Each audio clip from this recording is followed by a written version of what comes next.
ാണ് ന്യൂസ് 18 പൊതുവേദി ഇന്ന് ചർച്ച ചെയ്യുന്നത്. എല്ലാവർക്കും പൊതുവേദിയിലേക്ക് സ്വാഗതം.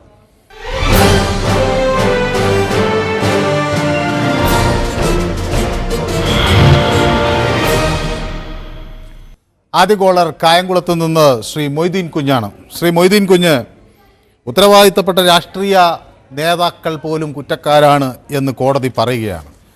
പെരിയ നമുക്ക് നൽകുന്ന സന്ദേശം എന്താണ്? ഇതിൽ നിന്ന് എന്താണ് പഠിക്കാനുള്ളത്? നമസ്കാരം മനു. നമസ്കാരം. Happy new year. Christmas happy new year. Yes. പിന്നെ ഇതിൽ നിന്നും പഠിക്കാനെന്ന് പറഞ്ഞാൽ ഈ പാർട്ടിക്കാര് മറ്റുള്ളവരെ കൊല്ലുക എന്നുള്ള ഒരു ഹോബിയായി വന്നിരിക്കുകയാണ്. സംരക്ഷിക്കാൻ നേതാക്കന്മാരുണ്ട്, അതുപോലെ തന്നെ കാശുണ്ട്, പാർട്ടിക്ക് കാശുണ്ട്, പൊതു ഖജനാവി കാശുണ്ട്. ഇതൊക്കെ എടുത്ത് ആരെയും സംരക്ഷിക്കുക എന്നുള്ള ഒരു തോന്നലാണ് ഈ പാർട്ടിക്കുള്ളത്. അതുകൊണ്ട് കഴിവിന്റെ പരമാവധി ഈ പാർട്ടി ചെയ്യേണ്ടത് ഇതെല്ലാം ഒഴിവാക്കുക. ഇപ്പം നമുക്ക് ADM നവീൻ ബാബുവിന്റെ തന്നെ ഒരു കഥ എടുക്കാം. അത് CBI അന്വേഷിച്ചാൽ അത് ആത്മഹത്യയല്ല, അത് കൊലപാതകം എന്ന് തെളിയും. ആ രീതിയിൽ പോയിരിക്കുകയാണ്. യെസ്, വ്യക്തമാണ്. അടുത്ത പ്രേക്ഷകൻ കൂടി നമുക്കൊപ്പം ചേരുന്നു. സന്തോഷ്, കാസർഗോഡ് നിന്ന്. സന്തോഷ്, കേൾക്കാമോ? കാസർഗോഡ് ഒരു ദിവസം നടന്ന ആ ക്രൂര കൊലപാതകം ഇന്നും ആ നാടിനെ വേദനിപ്പിക്കുന്നുണ്ടാകും. അവിടുത്തെ മനുഷ്യരാഗ്രഹിക്കാത്ത ക്രൂരകൃത്യമാണ്. നീതി നടപ്പിലായി എന്ന് കാസർഗോഡുകാർ കരുതുന്നുണ്ടോ? ഒരിക്കലുമില്ല. നീതി നടപ്പായിട്ടില്ല. കാരണം ഇതില് ഗൂഢാലോചന നടന്നവരെല്ലാരും ഇതിൽ ഇങ്ങനെ വിധി വരുമ്പോ നമുക്കറിയാം. പക്ഷെ എല്ലാരും ഈ കേസിൽ പറ്റില്ല. 10 ആള് ഇതിന് കുറ്റവിമുക്തനായി മാറിയല്ലോ. പിന്നെ ഇന്ന് നേരത്തെ ഒരു EP ജയരാജൻ തന്നെ പറയുന്നുണ്ടായിരുന്നു ചീനേനി കേസൊക്കെ. അത് അങ്ങോട്ടും ഇങ്ങോട്ടും ചെയ്തിട്ടുണ്ട് എല്ലാരും. ഇവര് ഒരു ഭാഗം മാത്രം ന്യായീകരിക്കരുത്. എല്ലാരും ചീനയിൽ തന്നെ അങ്ങോട്ടും ഉണ്ട് ഇങ്ങോട്ടും ഉണ്ട്. അതിന് കോൺഗ്രസ് ആണ് തുടങ്ങിയത്, അത് ഇല്ലാന്ന് പറയുന്നില്ല. കോൺഗ്രസ് ആണ് പ്രശ്നം തുടങ്ങിയത് തന്നെ. നമുക്കറിയുന്ന ഈ കോൺഗ്രസിന്റെ ആൾക്കാരിൽ നമുക്കറിയുന്നവർ തന്നെയാണ്. ഞങ്ങൾക്ക് അടുത്ത് തന്നെയാണ് ഈ സംഭവം നടന്നതും. ഇപ്പം ഇപ്പൊ ഇവര് പറയുന്നത് ആദ്യം CBI വരാൻ പാടില്ല. CBI വരാതിരിക്കാൻ വേണ്ടി ഖജനാവിന് കോടികൾ ചെലവാക്കിയല്ലോ. CPM പാർട്ടി അല്ലെങ്കിൽ CPMന്റെ നേതൃത്വത്തിലല്ല ഇത് നടന്നിട്ടുണ്ടെങ്കിൽ ഈ ഖജനാവിന് CPM കോടികൾ മുടക്കി വക്കീൽമാരെ കൊണ്ടുവരേണ്ട ആവശ്യം വരുന്നില്ലല്ലോ. അതങ്ങനെ ഇപ്പൊ ആദ്യം CPM എല്ലാ കാലത്തും പറയുന്നൊരു ന്യായമാണ് പാർട്ടിക്ക് യാതൊരു ഉത്തരവാദിത്വം ഇതിലില്ലാന്ന്. ഇതിനെ അക്രമങ്ങളെ പ്രോത്സാഹിപ്പിക്കില്ല. ഞാൻ ചോദിക്കട്ടെ, TP ചന്ദ്രശേഖരനെ കൊന്ന സമയത്ത് എന്താണ് പിണറായി വിജയൻ അടക്കം വന്ന് അവിടെ പ്രസംഗിച്ചത്? തറ പൂങ്കുല പോലെ ചെതറിക്കുമെന്നാണ് പറഞ്ഞത്. മരിച്ചുപോയ കൊടിയേരി ബാലകൃഷ്ണൻ അതിനു മുമ്പ് പറഞ്ഞതാണ് പാടത്ത് പണിയെങ്കിൽ വരമ്പത്ത് കൂലി എന്നല്ല പറഞ്ഞത്. ആദ്യം ഇവർ ന്യായീകരിക്കും ഇത് പാർട്ടിയല്ല എന്ന് പറയും. പാർട്ടി അല്ലെങ്കിൽ പാർട്ടിക്ക് വേണ്ടി പിരിവെടുത്തിട്ട് ഇവരെന്തിനാണ് ഈ പ്രതികളെ രക്ഷപ്പെടുത്താൻ വേണ്ടി ഇവര് സുപ്രീം കോടതിയിൽ നിന്ന് വരെ അഡ്വക്കേറ്റുമാരെ കൊണ്ടുവരുന്നത്? ഇവർ ചിന്തിക്കണ്ടേ? ഇതിന് നമുക്കറിയുന്ന അനുഭവങ്ങളാണ്. കാരണം ഇവിടെയൊക്കെ എന്ന് വെച്ചാല് ഈ കാസർഗോഡ് കണ്ണൂർ ജില്ലയില് ഒരു പാർട്ടിയെ പറഞ്ഞാൽ സ്വന്തം അപ്പനെ വെട്ടിക്കൊള്ളുന്ന സ്ഥലമാണ് ഇത്. നോക്കില്ല, ഇവിടെ രക്തബന്ധം നോക്കുന്ന ഒരു പരിപാടിയില്ല. നമുക്ക് തന്നെ അനുഭവം ഉള്ളതാണ് ഇതൊക്കെ. ഒരു പാർട്ടിക്കാരന്റെ CIT-കാരന്റെ തോർത്ത് കൈ തുടയ്ക്കാൻ വേണ്ടി തോർത്തെടുത്തതിന് ഞങ്ങൾക്ക് ഒരു അടി കിട്ടിയ സ്ഥലം ഇതൊക്കെ. വ്യക്തമാണ് താങ്കളുടെ അഭിപ്രായം. രാഷ്ട്രീയം ഒരുപക്ഷെ തലയ്ക്ക് പിടിച്ച സാഹചര്യങ്ങളിൽ അങ്ങനെ അത് അക്രമത്തിലേക്ക് നീങ്ങുന്നു. അതിലൊരു പാർട്ടിയെ കുറ്റപ്പെടുത്തുകയല്ല, പക്ഷേ പല പാർട്ടികൾക്കും അത്തരത്തിലുള്ള രീതിയുണ്ട്. അത് മാറുമോ എന്ന ഒരു ചോദ്യം ഉയരുകയാണ്. കുഞ്ഞഹമ്മദ്, കേരളം ഒരു പാഠം പഠിക്കും. ഇനി ഇത്തരം അതിക്രമങ്ങൾ ഒഴിവാക്കാൻ എല്ലാവരുടെ ഭാഗത്തു നിന്നും ശ്രമമുണ്ടാകും എന്ന് നമുക്ക് കരുതാനാകുമോ? നമസ്കാരം സാർ. നമസ്കാരം. നമസ്കാരം. കേൾക്കുന്നു. നമസ്കാരം. ഈ അക്രമം കൊലപാതകം ഏത് ഭാഗത്തുനിന്നുണ്ടായാലും അത് അപലീയമാണ്. എല്ലാവർക്കും പാടായി. എനിക്കൊരു കാര്യമായിട്ട് പറയാനുള്ളത്, കാസർഗോഡ് ജില്ലയിൽപ്പെട്ട ചീമേനി എന്ന സ്ഥലത്ത് 5 ആൾക്കാരെ ചുറ്റി കൊന്നവരായി കോൺഗ്രസ്സുകാർ. അതുകൊണ്ടാണോ നിങ്ങൾ മനസ്സിലാക്കേണ്ട കാര്യം ഒരു പ്രതികാരമൊക്കെ ചെയ്തേക്കാമെന്ന് വിചാരിച്ചു? മഹാരാജാക്കളുടെ ധീരജ് എന്ന ചെറുപ്പക്കാരനെ കൊന്നിട്ട് സുധാകരൻ പറഞ്ഞ ഞങ്ങളെ കുട്ടികൾ ഏതിക്കുന്നറിഞ്ഞ. അല്ല, ഞാൻ ചോദിച്ചത് ശ്രീ കുഞ്ഞാമതെ, അതുകൊണ്ടാണോ നിങ്ങളും അങ്ങ് തിരിച്ചു കൊല്ലാം എന്ന് വിചാരിക്കുന്നത്? തിരിച്ചു കൊല്ലല്ല, എന്റെ പാടാണ്. അങ്ങോട്ടും ഇങ്ങോട്ടും കൊലപാതകം തീരെ പാടില്ല. എന്തൊരു മനസ്സിലാക്കണം, ഒരാളെ മാത്രമല്ല. അങ്ങനെ ചീമേനിയിൽ കൊല ചെയ്യപ്പെട്ട മനുഷ്യരുടെ അവരുടെ കുടുംബങ്ങളുടെ വേദന നിങ്ങൾക്ക് മനസ്സിലായിരുന്നെങ്കിൽ പിന്നെ ഈ കൊലപാതകത്തെ ആരെങ്കിലും ന്യായീകരിച്ച് രംഗത്ത് വരുമോ? മറ്റൊരാൾക്കും അതേ വേദന തന്നെയല്ലേ ഉള്ളത് എന്ന് തിരിച്ചറിയാൻ കഴിയാതെ പോകുന്നത് വിവരമാണോ? ആരും എല്ലാവരും അങ്ങോട്ടും ഇങ്ങോട്ടും കൊല്ലാൻ പാടില്ല, മനസ്സിലാക്കണോ? പക്ഷെ ഈ ഉത്തരവാദിത്തപ്പെട്ട മുൻ MLA ഒക്കെ എങ്ങനെയാണ് കേസിൽ പ്രതിയാവുന്നത്? DCC മെമ്പർ മോനും ആത്മഹത്യ അന്വേഷണം വരുന്നുണ്ട്. അല്ല, അതുകൊണ്ടാണോ ഈ ഞാൻ ചോദിക്കുന്ന, അല്ല അവര് ചെയ്തത് കൊണ്ടാണോ, അങ്ങനെയാണോ ഒരു ഇടത് നിലപാട്? അവർ ചെയ്തു, ഞങ്ങളും ചെയ്യാം, അങ്ങനെയാണോ? വാക്കും വരണോ, എല്ലാവരുടെ ജീവനും ബലമാണോ? അതാ എനിക്ക് പറയാനുണ്ടോ, ബാക്കി നമുക്ക് പിന്നെ പറയാ. അങ്ങനെ എല്ലാവർക്കും വേണമെങ്കിൽ ആദ്യം നമ്മൾ നിർത്തണ്ടേ, എന്നിട്ടല്ലേ മറ്റുള്ളവരുടെ കാര്യത്തിലേക്ക് കടക്കാൻ പറ്റൂ. യെസ്, വ്യക്തമാണ്. അടുത്ത കോളർ നമുക്ക് ഒപ്പം ചേരുന്നത്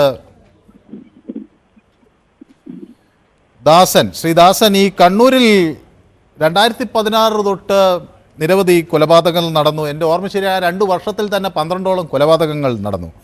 ഈ കണ്ണൂരിന് ശേഷം പിന്നെ കാസർഗോഡ് നമ്മൾ കൊലപാതകങ്ങൾ കണ്ടു. ഇതൊക്കെ ഈ വിധി വരുമ്പോൾ, ആളുകൾ ശിക്ഷിക്കപ്പെടുന്നുവെന്ന് ഉറപ്പാകുമ്പോൾ എങ്ങനെയാണ് മാറ്റമുണ്ടാകും എന്ന് പ്രതീക്ഷിക്കേണ്ടതുണ്ടോ? മനു, ഇത് മക്കള് മരിച്ച അച്ഛനും അമ്മക്കും മാത്രമേ വിഷമം അറിയൂ. ഇവരിപ്പോ കുറച്ചു മുമ്പ് പറഞ്ഞ ആ സഹോദരനില്ലേ, അയാൾക്ക് എന്ത് ലോകം തരും അയാൾക്കൊക്കെ? ഈ മരിച്ച ഇയാളെ മക്കള് മരിക്കണം. കാര്യം ഇവിടെ ഒരു രാഷ്ട്രീയ നേതാവിന്റെയും മോനോ ഏട്ടന്റെയോ അനിയന്റെ മക്കളോ പെങ്ങളെ മക്കളോ ആരും മരിക്കുന്നില്ല.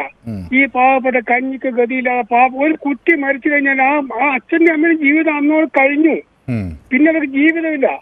ഇനിയെങ്കിലും ഇവരെ മനസ്സിലാക്കണം. കാര്യം ഞാൻ പറഞ്ഞ BPP മുസ്തഫ ഉൾപ്പെടെയുള്ള ആൾക്കാർ ഇതിൽ ഒഴിഞ്ഞു പോയിട്ടുണ്ട്. കാരണം അയാളൊക്കെ പ്രസംഗം നമ്മൾ TV-യിലൊക്കെ കാട്ടുകയാണ്. ഒരു കാരണവശാലും ഒരു കുട്ടി മരിച്ചു കഴിഞ്ഞാല് ഇനിയെങ്കിലും ഈ നാട്ടിൽ ഇങ്ങനെ ഇനിയിപ്പോ കൃത്യമായിട്ട് വധശിക്ഷ കൊടുക്കാൻ ഞാൻ പറഞ്ഞത്, വധശിക്ഷ. കാര്യം ഇത് മേലാണ്ട് ആവർത്തിക്കാൻ പാടില്ല. നമുക്ക് പറയാം എങ്ങനെ, അയ്യോ ഞങ്ങളെ കഴിഞ്ഞ 228 ആൾ ഞങ്ങളെ കൊന്നു, ഞങ്ങൾ 135 ആൾ കൊന്നു, ഉളുപ്പുമാണ് പറയാൻ വേണ്ടിയിട്ട്. ഇപ്പൊ നിങ്ങൾ ഈ ചാനലിൽ തന്നെ കുറച്ച് ഞാൻ വിളിക്കുന്ന ആളെല്ലാം പറയും, ഞങ്ങൾ 430 ആൾ കൊന്നില്ലേ, ഞങ്ങൾ 300 ആളെ കൊന്നിട്ടില്ല. ഉളുപ്പ് വേണം. കാരണം ഒരു കുട്ടി മരിച്ചു കഴിഞ്ഞാല് ആ അച്ഛനും അമ്മക്കും അതിന്റെ വിഷം അറിയാം. മരിക്കുന്നവരെ ജീവിതത്തിൽ ഒരിക്കലും തീരുടെ ഇനിയെങ്കിലും മേലാണ്ട് ആവർത്തിക്കാറ് ഈ പാർട്ടിക്കാരെ ഇനിയെങ്കിലും. ഞാൻ CPM മാത്രം പറയുന്നില്ല, 3, 4, 5 എല്ലാം കണക്കാം. വ്യക്തമാണ് താങ്കളുടെ പ്രതികരണം വ്യക്തമാണ്. ശ്രീ ഉണ്ണികൃഷ്ണൻ, സ്നേഹിക്കില്ല ഞാൻ നോവും ഒരാത്മാവിനെയും സ്നേഹിച്ചിടാത്തൊരു തത്വശാസ്ത്രത്തെയും എന്ന് പാടിയ കവിയുടെ നാടാണിത്.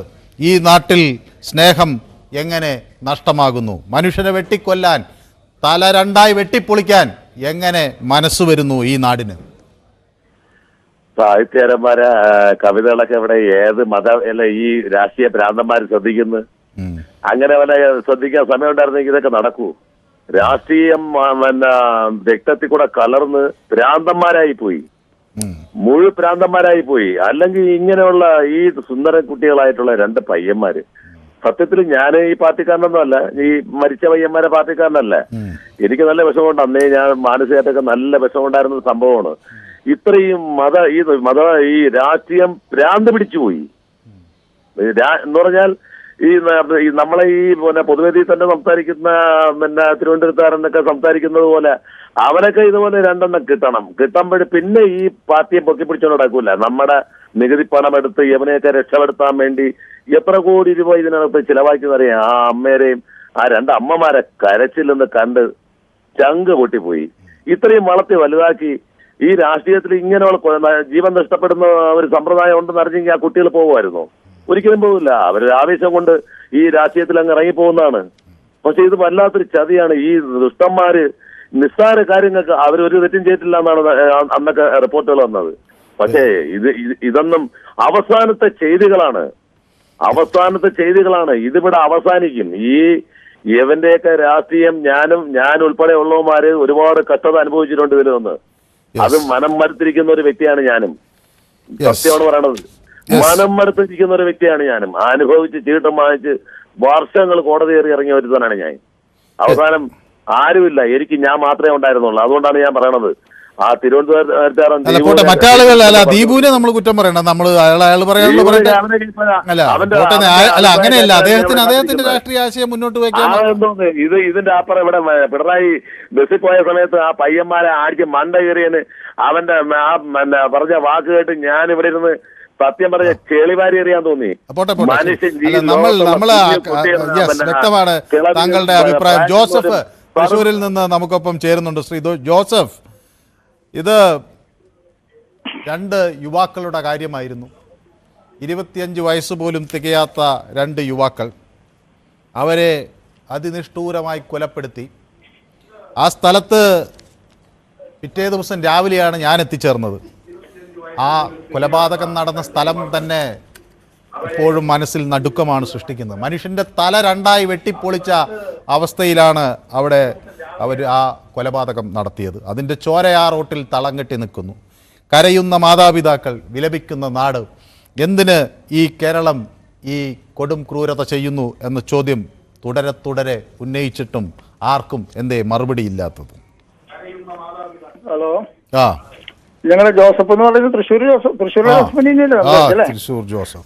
ഞാന് കേരള കോളേജിലാണ് ഞാൻ ബിരുദാനന്തര പഠനം നടത്തിയത്. ആ ബിരുദ പഠന കാലഘട്ടത്തിൽ തന്നെ 3 SFIക്കാരെയാണ് കാച്ച് ചെയ്ത് RSSകാരെ.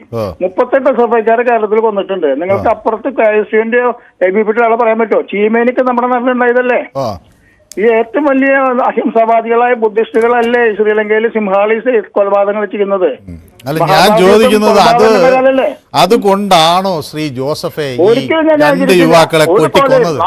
തലനെടുകായി കൊലപ്പെടുത്തിയത് ഈ പഴയ കഥ വീണ്ടും ആവർത്തിക്കാനാണോ? അതിന് പ്രതികാരം ചെയ്യാനാണോ? പാടില്ല. ഒരാളെ കൊല്ലുന്നത് ഞാൻ ന്യായീകരിക്കുന്നില്ല. കൊലപാതകം സ്വന്തം പാർട്ടിയിൽ അങ്ങ് കേരളവർമ്മ കോളേജിൽ പഠിച്ചു, SFIക്കാരനായിരുന്നു. അവിടെ കൊല ചെയ്യപ്പെട്ട ആ വിദ്യാർത്ഥികളുടെ വേദന നിങ്ങൾ തിരിച്ചറിഞ്ഞെങ്കിൽ, ആ മാതാപിതാക്കളുടെ വേദന തിരിച്ചറിഞ്ഞെങ്കിൽ, മറുപക്ഷത്തുള്ള ആളെ കൊല്ലുന്നതിന് എങ്ങനെ ന്യായീകരിക്കാൻ കഴിയും? എനിക്ക് അറിയുന്നില്ല. ഒരാളെയും കൊല്ലരുത്. SFIക്കാരനെയും കൊല്ലരുത്, ABPക്കാരനെയും കൊല്ലരുത്, RSSകാരനെയും കൊല്ലരുത്, മുസ്ലിം ലീഗുകാരനെയും കൊല്ലരുത് എന്റെ അഭിപ്രായം. ഉറുമ്പിനെ പോലും കൊല്ലരുതെന്നാണ്. അറിയോ? ഹിറ്റ്ലർ അറിയാം. ആര്യസ് ട്രൂമനാണ് ആറ്റം ബോംബിങ് അഡ്മിനിസ്റ്റർ ചെയ്ത US പ്രസിഡന്റിനെ. ഈ ഭൂമിയിലെ ആർക്കെങ്കിലും അയാളുടെ പേര് എത്ര പേർക്ക് അറിയുണ്ടാവും? വളരെ കുറച്ച് പേർക്ക് അറിയുള്ളൂ ആര്യസ് ട്രൂമന്റെ പേര്. അദ്ദേഹമാണ് ഈ ഹിരോഷിമയിലും നാഗസാക്കിയിലും ആറ്റം ബോംബിങ് അഡ്മിനിസ്റ്റർ ചെയ്ത ആള്. ദുരന്തമാണല്ലോ ഇന്ന് ലോകം ഈ മഹായുദ്ധം ഇനി വേണ്ട എന്ന് പറയാൻ എല്ലാവരെയും പ്രേരിപ്പിക്കുന്നത്. കൊലപാതകങ്ങൾ പാടില്ല. ശ്രീ ജോസഫേ, ശലഭവർണ്ണ കനവ് നിറയുന്ന യൗവനം ബലി നൽകുന്ന കേരളം എന്ന് പാടിയ കവികളുടെ നാട്ടിൽ വീണ്ടും കൊലപാതകത്തെ നിങ്ങൾ കൊന്നിട്ടില്ല, നിങ്ങളാണ് ആദ്യം കൊല്ലുന്നത് എന്ന ന്യായവാദം കൊണ്ട് ഇനി എത്ര കൊലപാതകങ്ങൾ നടത്തും? ഇനി എത്ര കൃപേഷിന്റെ തല നിങ്ങൾ വെട്ടിപ്പൊളിക്കും? ഈ ന്യായീകരണം തുടരാൻ പറയാൻ അനുവദിക്കൂ. ഞാനൊരു കൊലയെ ന്യായീകരിക്കുന്നില്ല. ഞാൻ ഇവരെ മെക്കറ്റയ്ക്ക് എങ്ങനെ ദീപുന്റെ മെക്കറ്റയ്ക്ക് കാരണോട് പറഞ്ഞാണ്. ഇയാള് ചീമേനിക്ക് അറിയാലോ. അതൊക്കെ അയാൾ എന്തിനാ ഏകപക്ഷീയമായിട്ട് ഇങ്ങനെ ദീപുവിനെ കുറ്റം പറയണേ? ദീപുവിന്റെ കാര്യം പറയുന്നു. ഇവർക്ക് ആർക്കാരെ കുറ്റം യോഗ്യത ഉള്ളത്? ആര്യസ് ട്രൂമന് ഹിറ്റ്ലറെയും സ്റ്റാലിനെയും എതിർക്കാനുള്ള അവകാശമുണ്ടോ? ഞാനൊരു ഉറുമ്പിനെ പോലും കൊല്ലാത്ത ആളാണ്. ഈ കുട്ടികൾ ഒരു ഉറുമ്പിനെ പോലും നോവിക്കാത്ത ആ ആദർശമാണ് നമുക്ക് ഇനിയും ഒരു പുരോഗമന സമൂഹമായി മുന്നോട്ട് പോകാനുള്ള ആർജവം നൽകേണ്ടത് എന്ന് ഞാൻ കരുതുന്നു. മറ്റൊരു പ്രേക്ഷകൻ ജോസഫ് ബാംഗ്ലൂരിൽ നിന്നാണ് വിളിക്കുന്നത്, അല്ലേ ശ്രീ ജോസഫ്? അതെ. ശ്രീ ജോസഫ് ഇന്നത്തെ ഈ വാർത്ത കണ്ടിരിക്കും, കരയുന്ന മാതാപിതാക്കളെ കണ്ടിരിക്കും. ഞാൻ ഒരു പാർട്ടിയെയും ന്യായീകരിക്കുകയല്ലേ ശ്രീ ജോസഫ്. എല്ലാവരും ഈ കുറ്റകൃത്യത്തിൽ തുല്യ പങ്കാളികളാണെന്ന് ഞാൻ വിശ്വസിക്കുന്നുണ്ട്.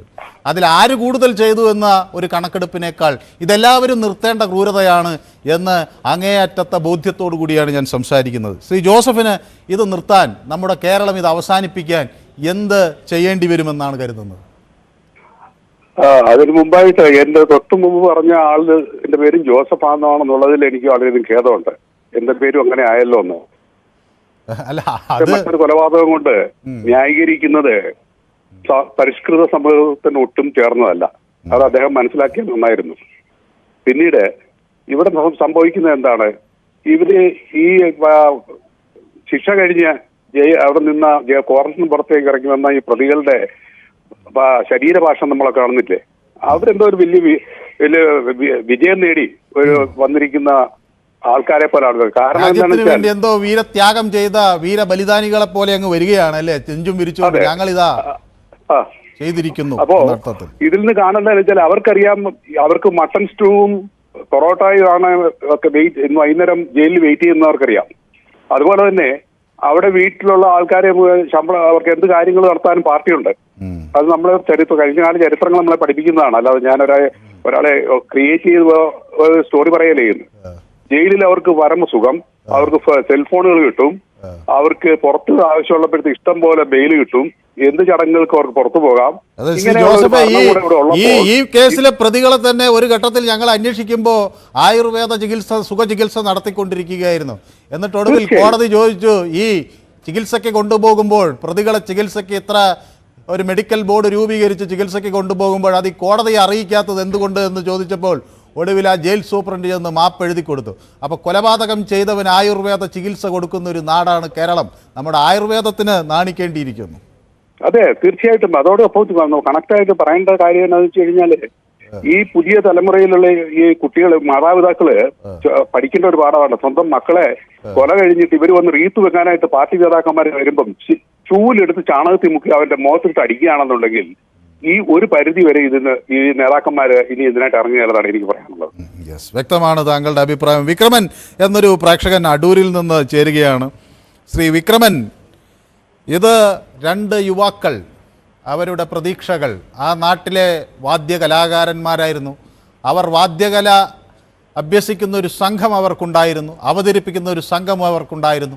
ആ നാട്ടിലെ എല്ലാ പൊതുപരിപാടികളിലും അവർ വാദ്യകല അവതരിപ്പിച്ചു, സംഘാടകരായി നിന്നു, ആ നാടിൻ്റെ സ്നേഹം പിടിച്ചുപറ്റി. ഒരു ഫെബ്രുവരി 17 രാത്രി അവരുടെ തല വെട്ടി പൊളിക്കുകയാണ്. ഉത്തരവാദിത്തപ്പെട്ട രാഷ്ട്രീയ നേതാക്കൾ പോലും കേസിൽ പ്രതികളായി വരികയാണ്, കുറ്റക്കാരാണെന്ന് കോടതി കണ്ടെത്തുകയാണ്.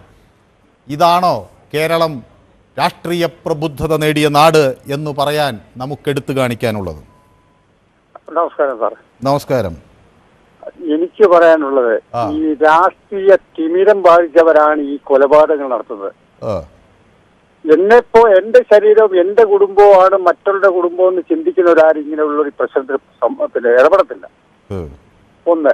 രണ്ടാമത്, ഈ പ്രാദേശികമായി ചില ഈ ഞരമ്പ് രോഗികളായ ചില രാഷ്ട്രീയ നേതാക്കാരുണ്ട്. അവരാണ് ഇതിന് നേതൃത്വം കൊടുക്കുന്നത്. ഇവരെയൊക്കെ ഉണ്ടല്ലോ, പാർട്ടി ഏത് പാർട്ടിയിലായാലും പാർട്ടിയിൽ പുറത്തിറങ്ങണം.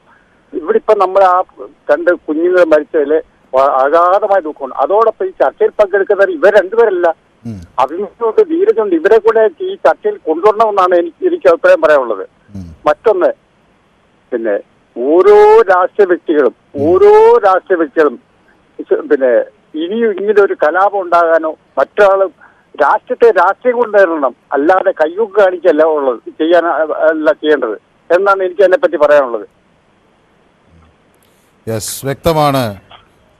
ശ്രീ വിക്രമൻ. ബിനോയ് എന്നൊരു പ്രേക്ഷകൻ കൊല്ലത്ത് നിന്ന് നമുക്കൊപ്പം ചേരുന്നുണ്ട്. ശ്രീ ബിനോയ്, ആളുകളെ വെട്ടിക്കൊന്ന പിടിച്ചടക്കുന്ന രാജ്യം എത്ര വലുതാണെങ്കിലും അത് നീതിയുടേതല്ല.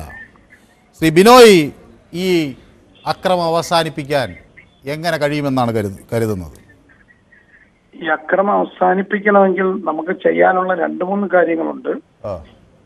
ഒന്ന്, ഇതിന് ഉത്തരവാദികളായ ഈ പോയി വെട്ടുന്നവരല്ല സത്യത്തിൽ ഇത് ചെയ്യുന്നത്. ഇതിന്റെ മകളിൽ ഇരിക്കുന്ന പാർട്ടിയുടെ തന്നെ, എടുത്തു തന്നെ പറയാം, CPM-ന്റെ മേൽഘടകത്തിലുള്ള പാർട്ടി നേതാക്കന്മാരറിയാതെ താഴെത്തട്ടിൽ ഒരു ഇതുപോലുള്ള പ്രവൃത്തികളൊന്നും നടക്കത്തില്ല. കാരണം ഇതിന്റെ മേളിലുള്ളവർ ഇപ്പോൾ കോടതിയെ അങ്ങേ അറ്റം നമ്മൾ കോടതി ബഹുമാനിച്ചുകൊണ്ട് പറയാം, കോടതിയുടെ വിധി അംഗീകരിക്കുന്നു എങ്കിൽ തന്നെ ഇത് പ്ലാൻ ചെയ്തിട്ടുള്ള ആളുകളുണ്ട്. അവരെ വീണ്ടും നിയമത്തിന് മുമ്പിൽ ഇപ്പൊ CBI കോടതി തന്നെ സത്യത്തിൽ CBI-യിൽ കോടതി പോയത് കൊണ്ടാണ് ഇത് ഇത്രയും പേർക്ക് ശിക്ഷ കൊടുത്തത്. ഇതിന്റെ കേസ് ഡയറി പോലും സത്യം പറഞ്ഞാൽ കൊടുത്തിട്ടില്ല. സംസ്ഥാന ഗവൺമെന്റിന്റെ കയ്യിലിരിക്കുമ്പോൾ കേസ് ഡയറി പോലും ഇത് കൈകാര്യം ചെയ്ത് കൊടുത്തിട്ടില്ല. ആ കൈമാറാതിരുന്ന സമയത്താണ് ഇത് CBIക്ക് പോവുകയും ഇത് തെളിയുകയും ചെയ്തത്. കാരണം ഈ രാഷ്ട്രീയ കൊലപാതകം ആര് തന്നെ ചെയ്താലും അത് നമുക്ക് ഒരിക്കലും അംഗീകരിക്കാൻ പറ്റുന്നതല്ല. ആശയം കൊണ്ടാണ് നമ്മൾ നേരിടേണ്ടത്, അല്ലേ നമ്മൾ ചെയ്യേണ്ടത്. പക്ഷെ ഇത് ആശയം കൊണ്ടല്ല, ഇത് കടാരയും കത്തിയും കൊണ്ട് നേരിട്ട് കൃപേഷും ശരത് ലാലിനെ എനിക്ക് വ്യക്തിപരമായിട്ട് അറിയാവുന്നതാണ്. ഞാൻ യൂത്ത് കോൺഗ്രസ് പ്രവർത്തിക്കുമ്പോൾ വളരെ നല്ല രീതിയിലുള്ള 2 കലാകാരന്മാരായ ചെറുപ്പക്കാര്, അവര് യാതൊരുവിധ പ്രശ്നങ്ങൾക്കോ കേസുകളിലോ ഇന്ന് വരെ പോവാത്ത ആളുകളാണ്. അവരുടെ ഏരിയയിൽ ശക്തമായ പ്രചരണവും പ്രവർത്തനവും നടത്തുന്നതിന്റെ അടിസ്ഥാനത്തിലാണ് കൊന്നത്. പക്ഷെ അവര് വിചാരിച്ചു ഇത് സംസ്ഥാന ഗവൺമെന്റ് തേച്ചു മായ്ച്ചങ്ങ് കളയും. അതിൽ ഏറ്റവും ശ്രദ്ധിക്കേണ്ട ഒരു കാര്യം, 2 കോടി രൂപ ഞാനും മനുവും ഒക്കെ നികുതി അടയ്ക്കുന്ന പൈസയിൽ നിന്നും എടുത്താണ് സുപ്രീം കോടതിയിൽ കേസ് വാദിച്ചത്. ആ 2 കോടി രൂപ നമ്മളുടെ പൈസ എടുത്താണ് CPMന്റെ ഇവിടെ നിന്നുള്ള ഗവൺമെന്റ്, അതായത് സംസ്ഥാന ഗവൺമെന്റ് 2 കോടി രൂപ എന്റെയും നിങ്ങളുടെയൊക്കെ പൈസ എടുത്ത്, നികുതി പൈസ എടുത്താണ് കോടതിയിൽ ഈ കൊലയാളികൾക്ക് വേണ്ടി കേസ് നടത്തിയത്. അപ്പൊ തീർച്ചയായിട്ടും ഇതുപോലുള്ള ഒരു രാഷ്ട്രീയ കൊലപാതകവും ഞങ്ങൾ ആരും അംഗീകരിക്കുന്നില്ല. രാഷ്ട്രീയത്തെ, ആശയം കൊണ്ട് നേരിടണം. ഇതിന്റെ മുന്നിൽ നിൽക്കുന്നത് മുഖ്യമന്ത്രി വിജയനാണ്. വിജയനും ഇതിനകത്ത് പ്രതിയാ. വിജയനൊന്നും അറിയാതെ ഒന്നും നടക്കില്ല സത്യത്തിൽ. അപ്പൊ മുഖ്യമന്ത്രി വിജയൻ ഉൾപ്പെടെ ഉള്ളവർ ഇതിനകത്ത് കൈകൾ പ്രവർത്തിച്ചിട്ടുണ്ട്. ഇനിയും ഇതിനകത്തുള്ള കൃത്യമായിട്ടുള്ള പ്രതികളെ ഇനിയും കൊണ്ടുവരേണ്ടിയിരിക്കുന്നു. CBIയുടെ അന്വേഷണത്തിനെയും കോടതിയുടെ ഈ വിധിയെയും സ്വാഗതം ചെയ്യുന്നു. അതോടൊപ്പം ബാക്കിയുള്ള ഇത് പ്ലാൻ ചെയ്ത പ്രതികളുണ്ട്, അവിടുത്തെ ജില്ലാ സെക്രട്ടറി, അവരുടെ സംസ്ഥാന നേതാക്കന്മാർ, അതുപോലെ തന്നെ അന്നും മുഖ്യമന്ത്രി ഇദ്ദേഹം തന്നെയാ. അപ്പൊ അതിന് കൃത്യമായി ഈ രാഷ്ട്രീയ കൊലപാതകത്തിന് അറുതി വരുത്തി. ഇവിടെ ഒരു പ്രേക്ഷകൻ പറഞ്ഞായിരുന്നു, ഇപ്പൊ സത്യത്തിൽ ഇത് കൈകാര്യം ചെയ്യുന്ന മരണം കഴിഞ്ഞ് വീട്ടിലോട്ട് വരുമ്പോ നേതാക്കൾ, അത് ഏത് പാർട്ടിയാട്ടെ, അവരെ ഒന്നും കേട്ടത് അവരുടെ പ്ലാനിങ്ങിലാണ്. പ്രത്യേകിച്ച് ഇടതുപക്ഷ രാഷ്ട്രീയത്തിൽ ഉന്മൂലന രാഷ്ട്രീയം ഉണ്ട്, ഉറപ്പായിട്ടുണ്ട് ഉന്മൂലന രാഷ്ട്രീയം. ആ ഉന്മൂലന രാഷ്ട്രീയം അവസാനിപ്പിക്കണമെങ്കിൽ ഇതുപോലെ കോടതികൾ കൃത്യമായി കാര്യങ്ങൾ പരിശോധിച്ച് കൃത്യമായി ഇത്രയും ദിവസങ്ങൾ മാറ്റി വെച്ച് ഇപ്പൊ കൃത്യമായി പ്രതികളെ കിട്ടി. പക്ഷെ ആ പ്രതികൾ കൃത്യമായാണോ എന്ന് ചോദിച്ചാൽ ആണ്. പക്ഷെ ഇനിയും ഇതിനകത്ത് ഗൂഢാലോചന നടത്തിയ നേതാക്കന്മാരെ കണ്ടുകിട്ടാനുണ്ട് എന്ന് ഇന്ന് കൃപേഷിന്റെയും ശരത് ലാലിന്റെയും മാതാപിതാക്കൾ പറഞ്ഞല്ലോ. ഞങ്ങളുടെ ഈ വിധികൾ കൊണ്ട് തൃപ്തരല്ല എന്ന് അവർ പറഞ്ഞല്ലോ. പക്ഷെ തൃപ്തരല്ല എന്നവർ പറയുമ്പോൾ ഞാൻ പറയുന്നത് അംഗീകരിച്ചുകൊണ്ട് ഞാനും തൃപ്തനല്ല. ഈ വിധിയെ അംഗീകരിക്കുന്നുണ്ട്, പക്ഷെ പോരാ. ഇനിയും ഇതിൽ ഇടപെട്ട് കൃത്യമായി ഇതിന് അവർക്ക് പ്രചോദനം കൊടുത്തവരുണ്ട്, പാർട്ടി ഓഫീസുകളിൽ നിന്ന് പ്രചോദനം കൊടുത്തവരുണ്ട്. ഉന്മൂലന രാഷ്ട്രീയത്തിൽ പ്രചോദനം കൊടുക്കുന്നവരെയാണ് 1, 2, 3, 4 പ്രതികളെ ആക്കേണ്ടത്. വ്യക്തമാണ് താങ്കളുടെ അഭിപ്രായം. വ്യക്തമാണ്. രാജൻ കൊല്ലത്ത് നിന്ന് നമുക്കൊപ്പം ചേരുന്നു. ശ്രീ രാജൻ, 2 അമ്മമാരുടെ കണ്ണീരിനാണ് ഇന്ന് കോടതി വിധി കൽപ്പിച്ചിരിക്കുന്നത്. വേദനയോടുകൂടിയാണ് അവർ ഈ വിഷയം കേൾക്കുന്നത്. മക്കൾ നഷ്ടമായ ഒരമ്മയുടെ വേദന അത് പറഞ്ഞറിയിക്കാനാകാത്തതാണ്. ശ്രീ രാജന് എന്ത് തോന്നുന്നു? ഈ കൊലപാതകം എങ്ങനെ അവസാനിപ്പിക്കാൻ കഴിയും? രാഷ്ട്രീയ കൊലകൾ. എനിക്ക് പറയാനുള്ളത്, അങ്ങേയറ്റത്തെ തെറ്റായി പോയി. കൊല നടത്തിയ ആൾക്കാരെ എല്ലാം തൂക്കി കൊല്ലണം, ശരിയായിട്ടുള്ള ശിക്ഷ കൊടുക്കണം. അല്ല, ഇതിനൊന്നും ഇളവ് കൊടുക്കരുത്. പിന്നെ കേരളത്തിൽ മാത്രമല്ല, നമ്മുടെ നാടുകളിലൊക്കെ പലപ്പോ പല കാര്യങ്ങളും നടന്നിട്ടുണ്ട്. പിന്നെ ഇവരൊക്കെ പറയുന്നത് കേട്ടപ്പം എനിക്ക് തോന്നിയത് CPM മാത്രമാണ് ഇതൊക്കെ ചെയ്യുന്നതെന്നാണ് എനിക്ക് തോന്നിയത്. കാരണം വെച്ചാല് അഭിമന്യു വാള് നിലത്തിങ്ങനെ കുത്തിവെച്ചിട്ട് അതിന്റെ മോളിൽ വീഴുകയായിരുന്നു. അങ്ങനെ പുള്ളി CPM മാത്രമൊന്നുമല്ല, എല്ലാവരും കൊല ചെയ്യുന്നുണ്ട്. പക്ഷേ ഈ CPMനുള്ള പ്രശ്നം എന്താ അറിയോ? നിങ്ങൾ കൊന്ന കാര്യം പറയുമ്പോൾ നിങ്ങൾ അതിന്റെ അപ്പുറത്തേക്ക് മറ്റേ കാര്യം പറയും, അത് ന്യായീകരിക്കാൻ. മറ്റുള്ളവരെന്താണ് ആ കൊല ചെയ്താൽ അവർ സമ്മതിച്ചു ഈ കൊല ചെയ്തത് ഞങ്ങളാണ്. ചില ആളുകൾ പറഞ്ഞ് അത് ഇരന്നു വാങ്ങിയതാണെന്ന് K. സുധാകരൻ പറഞ്ഞ പോലത്തെ ന്യായവുമായിട്ടാണ് നിങ്ങളും വരുന്നത്. ഇതെന്ത് ന്യായമാണെന്നാണ് ഞാൻ ചോദിക്കുന്നത്. ഞാൻ ആ കല്യാട്ട് ചെന്നതാണ്. ഒരു മനുഷ്യന്റെ തല, 19കാരന്റെ തല വെട്ടിപ്പൊളിച്ച് അവിടെ ഇട്ടിരിക്കുകയാണ്. കണ്ണുകളിൽ നിന്നും ആ ചോര തളം കെട്ടി നിൽക്കുകയാണ്. അവിടെ ഈ പെൺകുട്ടി, ഈ കൃഷ്ണപ്രിയ എന്ന കുഞ്ഞ് മോള് പരീക്ഷ എഴുതാൻ ഉള്ള ദിവസമാ, മോഡൽ എക്സാം. ആ പരീക്ഷ എഴുതുന്നത് സ്വന്തം ചേട്ടൻ്റെ രക്തത്തിൽ ചവിട്ടിക്കൊണ്ടാണ് ആ കുട്ടി സ്കൂളിലേക്ക് പോകേണ്ട സാഹചര്യം ഒരുക്കിയത്. എന്നിട്ട് ചീമേനി തൊട്ടുള്ള കഥകൾ നിങ്ങൾക്കുണ്ട്, ഞാനില്ലെന്ന് പറയുന്നില്ല. അതിലെല്ലാം ഒരേപോലെ വേദനിക്കാൻ നിങ്ങൾക്ക് കഴിയുന്നുണ്ടോ എന്നാണ് എനിക്ക് ചോദിക്കാനുള്ളത്. ഈ കൃപേഷിനെ, ശരത്ലാലിനെ വെട്ടിക്കൊന്ന ആളുകളോട് ചീമേനിയിൽ നിങ്ങൾ കൊല ചെയ്ത അതേ മനുഷ്യരോടുള്ള അതേ വെറുപ്പ് നിങ്ങൾക്ക് ഇവിടെയും പ്രകടിപ്പിക്കാൻ കഴിയുമോ എന്നാണ് എൻ്റെ ചോദ്യം. ഞാനൊന്ന് പറഞ്ഞോട്ടെ, പറയാൻ വേണ്ടി തന്നെയാണ് ഞാൻ ചോദിച്ചത്. ഞാൻ ഇത് എന്റെ അഭിപ്രായം സാറ് ചോദിച്ചു, സാറിന്റെ അഭിപ്രായം ഞാൻ ചോദിച്ചില്ല. എന്നിട്ട് കേട്ടോണം, ഈ ഇന്ദിരാഗാന്ധി മരിച്ച സമയത്ത് ഈ അതിന്റെ വിഷമം കാരണം ഈ ഡൽഹിയിൽ ഒരു 4000 പിന്നെ സർദാർമാർ അങ്ങോട്ടും ഇങ്ങോട്ടും അടിച്ച് ചത്തു. കോൺഗ്രസ് ഒന്നും അതിന്റെ അത് പങ്കൊന്നുമില്ല കേട്ടോ, ഞാനത് പറയുന്നില്ല. പിന്നെ അതുപോലെ നമ്മുടെ അല്ല, ഞാൻ ചോദിക്കുന്നത് അതുകൊണ്ടാണോ ഈ കല്യാശ്ശേരിയിൽ ഈ കല്യാട്ടിയിൽ നിന്ന് ഈ 19കാരനെ 24കാരനെ നിങ്ങൾ അങ്ങ് വെട്ടിക്കൊന്നു? കോൺഗ്രസിന് അങ്ങനെ 4000 സിഖുകാരെ കൊന്നു, എന്നാൽ ഞങ്ങൾ ഒട്ടും മോശമായി കൂടാ, ഞങ്ങളും ഇതാ 2 പേരെ കൊന്നിരിക്കുന്നു എന്ന് പറയാനാണോ? ഞാൻ ആദ്യമേ പറഞ്ഞല്ലോ, പിന്നെ അവിടെ ആ കൊന്ന ഈ 4000 സിഖുകാരോട് എന്തെങ്കിലും ആത്മാർത്ഥത ഉണ്ടായിരുന്നെങ്കിൽ, ആ 4000 മനുഷ്യർ കൊല ചെയ്യപ്പെട്ടതിൽ ദുഃഖമുണ്ടായിരുന്നെങ്കിൽ നിങ്ങൾ ഇതെങ്ങനെ ചെയ്യും? അതാണ് എനിക്ക് ചോദിക്കാനുള്ളത്. ഞാൻ ആദ്യമേ പറഞ്ഞു, അവിടെ കൊല ചെയ്യപ്പെട്ട CPM കാരെ തൂക്കിക്കൊല്ലണം. ഇത് തന്നെയാണ് ഞാൻ പറയുന്നത്. അതിനകത്ത് സാറ് പിന്നെയും പറഞ്ഞു കഴിഞ്ഞാൽ ഞാനൊന്ന് പറയട്ടെ. ഇന്ദിരാഗാന്ധിക്കെതിരെ ആദ്യമായിട്ട് പിന്നെ ആരോപണം ഉന്നയിച്ച LN മിശ്ര ആകാശത്ത് നിന്ന് ബോംബ് താഴെ വീണ് മരിച്ചുപോയി. അതിനൊന്നും അന്വേഷണം നടന്നില്ല. അതുപോലെ തന്നെ ഇടുക്കിയിലെ ആ പയ്യനെ മരിച്ചത് കണ്ടില്ലേ, നമ്മൾ കണ്ടല്ലോ. പിന്നെ ജോസഫ് സാറിന്റെ കൈ വെട്ടിയത് പുള്ളി തന്നെയാ. വേറെ ആരും ഇവിടുത്തെ ആൾക്കാരുമല്ല. അവിടെ ഞാൻ ആരെയും തെറ്റു പറയുന്നില്ല. കോൺഗ്രസും മുസ്ലിം ലീഗും എല്ലാം നല്ലവരാണ്. അല്ല, അവരെയും ചൂണ്ടി ഇത് പറയാനുള്ള ആർജവം കാണിക്കണം. എന്തിനാണ് അത് മറച്ചു വെക്കുന്നത്?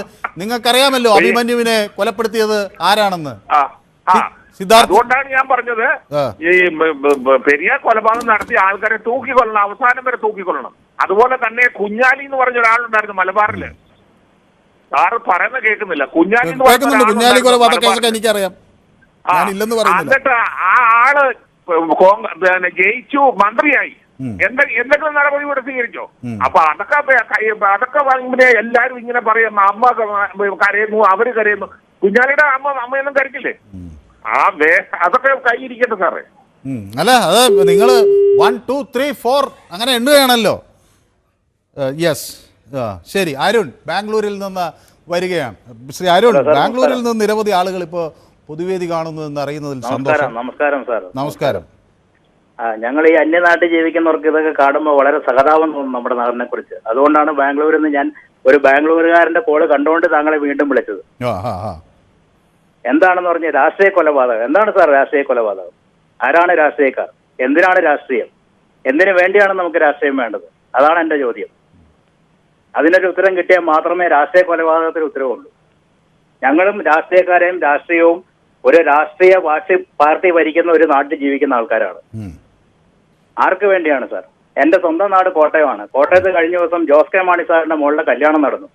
എല്ലാ രാഷ്ട്രീയ പാർട്ടി നേതാക്കളും എല്ലാവരും വളരെ സന്തോഷമായി ഒത്തുകൂടിയ ഒരു സ്ഥലം. ഈ അണികൾ എന്തിനു വെട്ടിമരിക്കുന്നു? ആർക്ക് വേണ്ടി? നാട്ടിലെ ജനങ്ങൾക്ക് വേണ്ടിയോ?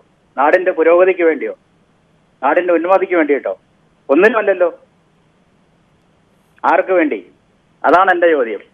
യെസ്, വളരെ കൃത്യമാണ് അരുണിന്റെ ചോദ്യം. ആ ചോദ്യത്തിന് ഉത്തരം നൽകുമ്പോൾ ഈ രാഷ്ട്രീയ കൊലപാതകങ്ങളെ അപ്പാടെ പടിയടച്ച് പുറത്താക്കാൻ കേരളത്തിന് കഴിയുമെന്നാണ് ഞാനും വിശ്വസിക്കുന്നത്.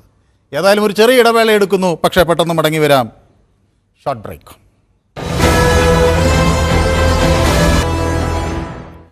യെസ്, പൊതുവേദി തുടരുകയാണ്. ജയകുമാർ എന്നൊരു പ്രേക്ഷകൻ എനിക്ക് വാട്സപ്പിൽ യൂട്യൂബിൽ ഒരു സന്ദേശം അയച്ചിരിക്കുന്നു. രാഷ്ട്രീയ കൊലപാതകങ്ങൾ മാത്രമല്ല, അവിടെ കൊലവിളിയും അടിച്ചു തകർക്കലും നടന്നു. CPM എന്ന പാർട്ടി കേരളത്തിൽ ഇല്ലാതായാൽ മാത്രമേ ഈ നാട് നന്നാവുകയുള്ളൂ എന്നാണ് ജയകുമാർ പറയുന്നത്. എനിക്ക് പക്ഷേ അതിനോട് അങ്ങനെ പൂർണ്ണമായി യോജിപ്പില്ല. CPM മാത്രമല്ല ഈ കൊലപാതകങ്ങളെല്ലാം ചെയ്യുന്നത് എന്ന വാദവും ശരിയാണ്. ധീരജ് രാജേന്ദ്രൻ എന്ന ആ വിദ്യാർത്ഥിയുടെ വീട്ടിൽ ആ ദിവസം ഞാനും പോയിരുന്നു. അവിടെ കണ്ണൂരിൽ ആ കുടുംബം വലിയ പ്രതീക്ഷയോടെ വളർത്തിയ ആ ചെറുപ്പക്കാരൻ്റെ ദാരുണാന്ത്യം ആ നാടിന് താങ്ങാനാകുന്നതായിരുന്നില്ല. അഭിമന്യു എന്ന വിദ്യാർത്ഥി മരിച്ചപ്പോൾ ഞാൻ പെറ്റ കിളിയെ എന്നു പറഞ്ഞ് അലമുറയിട്ട അമ്മയുടെ ശബ്ദം ഇന്നും കാതുകളിലുണ്ട്. ഒപ്പം മണ്ണിലാനന്ദം വിണ്ണിലാനന്ദം എന്ന അവൻ്റെ മധുരമായ ശബ്ദം ഇപ്പോഴും നമുക്ക് കേൾക്കാനാകുന്നുണ്ട്. കൊലപാതകം ആരെങ്കിലും ഒരാൾ ചെയ്യുന്നതല്ല, അത് കൂട്ടായ തീരുമാനത്തിലൂടെ നിർത്തേണ്ടതാണ് എന്ന ഉത്തമ വിശ്വാസം തന്നെയാണ് എനിക്കുള്ളത്. ഷാജി നമുക്കൊപ്പം ചേരുന്നു. ഷാജി കൊല്ലത്തുനിന്നാണ് വിളിക്കുന്നത് അല്ലേ? നമസ്കാരം. നമസ്കാരം. പിന്നെ ഈ ഒരു കൊലയെ മറ്റൊരു കൊല കൊണ്ട് ന്യായീകരിക്കുന്നത് ഉചിതമല്ല, പറയാതിരിക്കാൻ വയ്യ. ഹലോ, യെസ്, കൃത്യം. ഒരു കൊലപാതകത്തെ മറ്റൊരു കൊലപാതകം കൊണ്ട് പിന്നെ പ്രതിരോധിക്കുന്നത് ന്യായീകരണമല്ല. അപ്പോൾ പിന്നെ ഇത് 2016 നടന്ന സംഭവമാണ്. അതിന്റെ വിധി ഇപ്പം വന്നിരിക്കുന്നു. അപ്പോൾ അതിന്റെ പക്ഷം പിടിച്ചുകൊണ്ട് ഈ സമാധാനത്തിന്റെ വെള്ളരിപ്രാവുകളെ കണക്ക് ഇങ്ങനെ പറയുമ്പോഴാണ് ഈ ഇപ്പോ ഭാഗത്ത് നിൽക്കുന്നവർ ചെയ്ത കൊലപാതകത്തെ കുറിച്ച് പറയേണ്ടി വരുന്നത്. അപ്പൊ അതൊരു ദുഃഖകരമായിട്ട് പറയേണ്ടി വരുന്നു എന്നുള്ളതാണ് സത്യം. അപ്പൊ പറയുമ്പോൾ പിന്നെ ഒരു അതല്ലല്ലോ, നമ്മൾ ഇത് അംഗീകരിക്കുന്നില്ലെങ്കിൽ പിന്നെ ഇത് ചെയ്യുന്നതിന് എങ്ങനെയാണ് ഒരു മുൻ MLA ഒരു രാഷ്ട്രീയ കൊലപാതക കേസിൽ പ്രതിയാകുന്നത്? നിങ്ങൾ ഇത് അംഗീകരിക്കുന്നില്ല എന്ന് തറപ്പിച്ച് പറയുമ്പോൾ എങ്ങനെയാണ് അവര് ചെയ്തു എന്നതല്ലേ നിങ്ങൾക്ക് ആകെയുള്ളൊരു ന്യായീകരണം? നിങ്ങൾ എന്തുകൊണ്ട് ചെയ്തു എന്നതിന് എന്താണ് ന്യായീകരണം? ഞാനെന്ത് പറഞ്ഞോട്ടെ, ന്യായീകരിക്കുന്നില്ല പറഞ്ഞോട്ടെ, നമ്മൾ അതിനെയൊന്നും ന്യായീകരിക്കുന്നില്ല. പിന്നെ ഈ കേരള പോലീസ് കണ്ടെത്തിയ പ്രതികളിൽ നിന്ന് അധികമായിട്ട് ആരെയാണ് CBI കണ്ടെത്തിയത്? അല്ല, കേരള പോലീസ് കണ്ടെത്തിയ പ്രതികളിൽ നിന്ന് അധികമായിട്ട് ആരെയാണ് CBI കണ്ടെത്തിയത്? 10 പേരെ അധികമായി കണ്ടെത്തി. ആ 10 പേരെ വെറുതെ വിട്ടില്ലേ? ആ 10 പേരെ അല്ല വെറുതെ വിട്ടത്. പിന്നെ ആരെയാ വിട്ടെ? ആ കേസിലെല്ലാം ഉൾപ്പെട്ടിട്ടുള്ള 10 പേരെ വെറുതെ വിട്ടത്. അല്ലാണ്ട് CBI കണ്ടെത്തിയ ആളുകളെ വെറുതെ വിട്ടിട്ടില്ല. CBI കണ്ടെത്തിയ മുൻ MLA കുഞ്ഞിരാമൻ അല്ലേ? ഈ പ്രതികളെ CBI അധികം കണ്ടെത്തിയ പ്രതികളിൽ ഒരാളല്ലേ കുഞ്ഞിരാമൻ? അതെ, അല്ല, കുഞ്ഞിരാമൻ ചെയ്ത കേസ് എന്താണെന്നുള്ളതാണ്. കൊലക്കേസ് പ്രതിയെ പോലീസ് സ്റ്റേഷനിൽ പോയി പോലീസുകാരെ അടിച്ച് വലിച്ചുകൊണ്ട് വരിക, വളരെ ഉദാത്തമായ രാജ്യസേവനം. എന്റെ പൊന്നു ഷാജി, നിങ്ങൾ ഇത് എന്താണ് പറയുന്നതെന്ന് എനിക്ക് മനസ്സിലായി. ഞാൻ പറഞ്ഞോട്ടെ ഇതിനെ ഈ വൃത്തികെട്ട രാഷ്ട്രീയ കൊലപാതകത്തെ എത്ര വാക്കുകൾ കൊണ്ട് നമുക്ക് ന്യായീകരിക്കാനാവില്ല. ഹീനകൃത്യവുമാണ്, അതിനകത്തൊന്നും അടിവരയിട്ട് പറയുകയാണ്, അതിനകത്തൊന്നും തർക്കമില്ലാത്ത കാര്യമാണ്. പക്ഷെ ഇത് ഞാൻ നേരത്തെ പറഞ്ഞതുപോലെ ഇതിനെ ഈ ഇരവാദത്ത് നിന്നുകൊണ്ട് ഞങ്ങൾ വെള്ളരിപ്രാവുകളാണ്, ഞങ്ങളെല്ലാം ശുദ്ധരാണെന്നും പറഞ്ഞു എല്ലാവരും ഇതുപോലെയാണെന്ന് തന്നെയാണ് ഞാനും പറയുന്നത്. കല്യാട്ട് പോയപ്പോൾ ഞാൻ അവിടെ മുമ്പേ നടന്ന ചില പ്രസംഗങ്ങൾ കണ്ടു. ഉത്തരവാദിത്തപ്പെട്ട രാഷ്ട്രീയ നേതാവ് പ്രസംഗിക്കുകയാണ്, കൊലവിളി പ്രസംഗം. എന്താണ്, എന്ത് രാഷ്ട്രീയമാണ്, എന്ത് രാഷ്ട്രീയ സന്ദേശമാണ് നാട്ടിൽ ആളുകൾക്ക് നൽകുന്നത്? എന്നിട്ട് പറയാണ് അവര് കൊന്നു, അവരും മോശമാണ്, നിങ്ങൾ ചെയ്തത് മോശമാണ്, നിങ്ങൾ രണ്ടുപേരും ശരിയല്ല, നിങ്ങൾ തിരുത്തണമെന്നാണ് ഈ നാട് പറയുന്നത്. അതാണ് പൊതുവേദി വരുന്ന എല്ലാവരും പറയുന്നത്. ഞങ്ങളും തിരുത്തും, ഞങ്ങൾ ആരെയും കൊല്ലുന്നില്ല, ഒരു കൊലയാളിയെ ന്യായീകരിക്കുന്നില്ല. ആര് കൊന്നാലും ആ കൊലപാതകം അങ്ങേയറ്റത്തെ ക്രൂരതയാണ് എന്ന് തന്നെ പറയുന്നു. പക്ഷെ കൊല ചെയ്യുന്ന ആളുകൾക്ക് സുഖചികിത്സ ഒരുക്കി കൊടുത്തത് ആരാ? ഈ കൊലക്കേസിലെ പ്രതികൾക്ക്. നിങ്ങൾ പറയും ഞങ്ങൾ എതിർക്കുന്നുവെന്ന് പറഞ്ഞ് ആ കേസിലെ പ്രതികളെ കൊണ്ടുപോയി കോടതിയുടെ അനുമതിയില്ലാതെ ആയുർവേദ ചികിത്സ കൊടുത്തത് ആരാ? കൊലയാളിക്ക് കല്യാണം ഒരുക്കി കൊടുക്കുന്നത് ആരാ? ആ ചോദ്യം ചോദിച്ചാൽ ഈ കാര്യങ്ങൾക്കൊക്കെ ഉത്തരം കിട്ടും. അത്രയേ ഉള്ളൂ. ഞാൻ ചോദിക്കട്ടെ, 2016 ശേഷം രാഷ്ട്രീയ കൊലപാതകം 2016 ശേഷം എത്രയോ രാഷ്ട്രീയ കൊലപാതകങ്ങൾ നടന്നു. അതാണല്ലോ ഞാൻ പറഞ്ഞത്. ധീരജിന്റെ കഥ അതും പറഞ്ഞു, ആ കുഞ്ഞിന്റെ കഥയും പറഞ്ഞു, ആ അമ്മയുടെ കഥയും. എനിക്ക് ആ കുഞ്ഞും ധീരജിന്റെ അമ്മയും ഈ ലതയും ബാലാമണിയും ഒക്കെ ഒരുപോലെയാണ്, ഒരേ ശബ്ദമാണ്, അവരുടെ കരച്ചലിന് ഒരേ നാദമാണ്, അത് കേൾക്കുന്നവന് ഒരേ വികാരമാണ് ഉണ്ടാകേണ്ടത്. അവിടെയാണ് ഞാനും നിങ്ങളും തമ്മിലുള്ള വ്യത്യാസം. നിങ്ങൾക്ക് ഈ കൊലയാളികളുടെ ഈ കത്തിക്കിരയായവരുടെ അമ്മമാരുടെ വേദന നിങ്ങൾക്ക് മനസ്സിലാവുന്നില്ല. നിങ്ങൾക്ക് പക്ഷേ നിങ്ങളുടെ കൂട്ടത്തിലുണ്ടായിരുന്നവർക്ക് പരിക്കേൽക്കുമ്പോൾ, കൊല ചെയ്യപ്പെടുമ്പോൾ അത് മനസ്സിലാവുന്നുണ്ട്. അവിടെയാണ് ഞാനും നിങ്ങളും. എല്ലാ അമ്മയ്ക്കും അവരുടെ മകൻ ഏത് രാഷ്ട്രീയത്തിനായിക്കോട്ടെ അതിനപ്പുറത്താണ്. കൃഷ്ണപ്രിയ എന്ന കുഞ്ഞെഴുതിയ ഒരു കത്തുണ്ട് മുഖ്യമന്ത്രിക്ക്. എൻ്റെ അച്ഛൻ അങ്ങ് മുഖ്യമന്ത്രിയായപ്പോൾ മുട്ടായി വാങ്ങിച്ചു കൊണ്ടുതന്ന ഒരു വീടാണ് എൻ്റെത്. ആ വീട്ടിൽ ഞാൻ പോയി. ആ വീട്ടിൽ ഞാൻ പോയി. അന്ന് അതിനെ ഇപ്പൊ അവരൊരു വീട് വെച്ച് കൊടുത്തു. അത് പക്ഷെ അന്ന് ഒരു കുടിൽ, ആ കുടിലിൽ എങ്ങനെ കേരളം പോലെ ഒരു നാട്ടിൽ ഇങ്ങനെ ഒരു കുടിൽ എങ്ങനെ ഉണ്ടായി എന്നുള്ള അത്ഭുതത്തോടു കൂടി, അത്രയും ചെറിയ സൗകര്യമില്ലാത്തൊരു വീട്ടിലൊരു മനുഷ്യൻ 19കാരൻ, അവന്റെ പ്രതീക്ഷകൾ, ആ വീടിന്റെ പ്രതീക്ഷകൾ അത് തളർത്തി കൊന്നിട്ട് എന്നിട്ട് ന്യായീകരിക്കാൻ നമുക്ക് ഞങ്ങളെയും കൊന്നിട്ടുണ്ട്, ഞങ്ങളും കൊല്ലുന്നു, ഇതൊന്നും ഒരു സാധാരണ വിഷയമാണ് എന്ന് ന്യായീകരിക്കാം. കൃപേഷും ശരത്ലാലും ഒരു ബൈക്കിൽ പോകുമ്പോൾ അവിടെ പീതാംബരൻ എന്നൊരു ആൾക്ക് അങ്ങനെ തോന്നുകയാണ്, എന്നാൽ രണ്ടുപേരെ കൊന്നുകളയാം എന്ന് പറഞ്ഞ് അങ്ങനെ പോയി കൊന്നതാണോ? അഭിമന്യുവിനെ അങ്ങനെ കൊന്നതാണോ? രണ്ടുപേർ അങ്ങനെ ഒരാൾ അങ്ങനെ പോവുകയാണ്, എന്നാൽ ഇവയാളെ കൊന്നുകളയാം എന്ന് പറഞ്ഞ് കൊന്നുകളഞ്ഞതാണോ? ഉന്നതമായ ഗൂഢാലോചന അതിന്റെ പുറകിലില്ലേ? പറയട്ടെ. ഹലോ.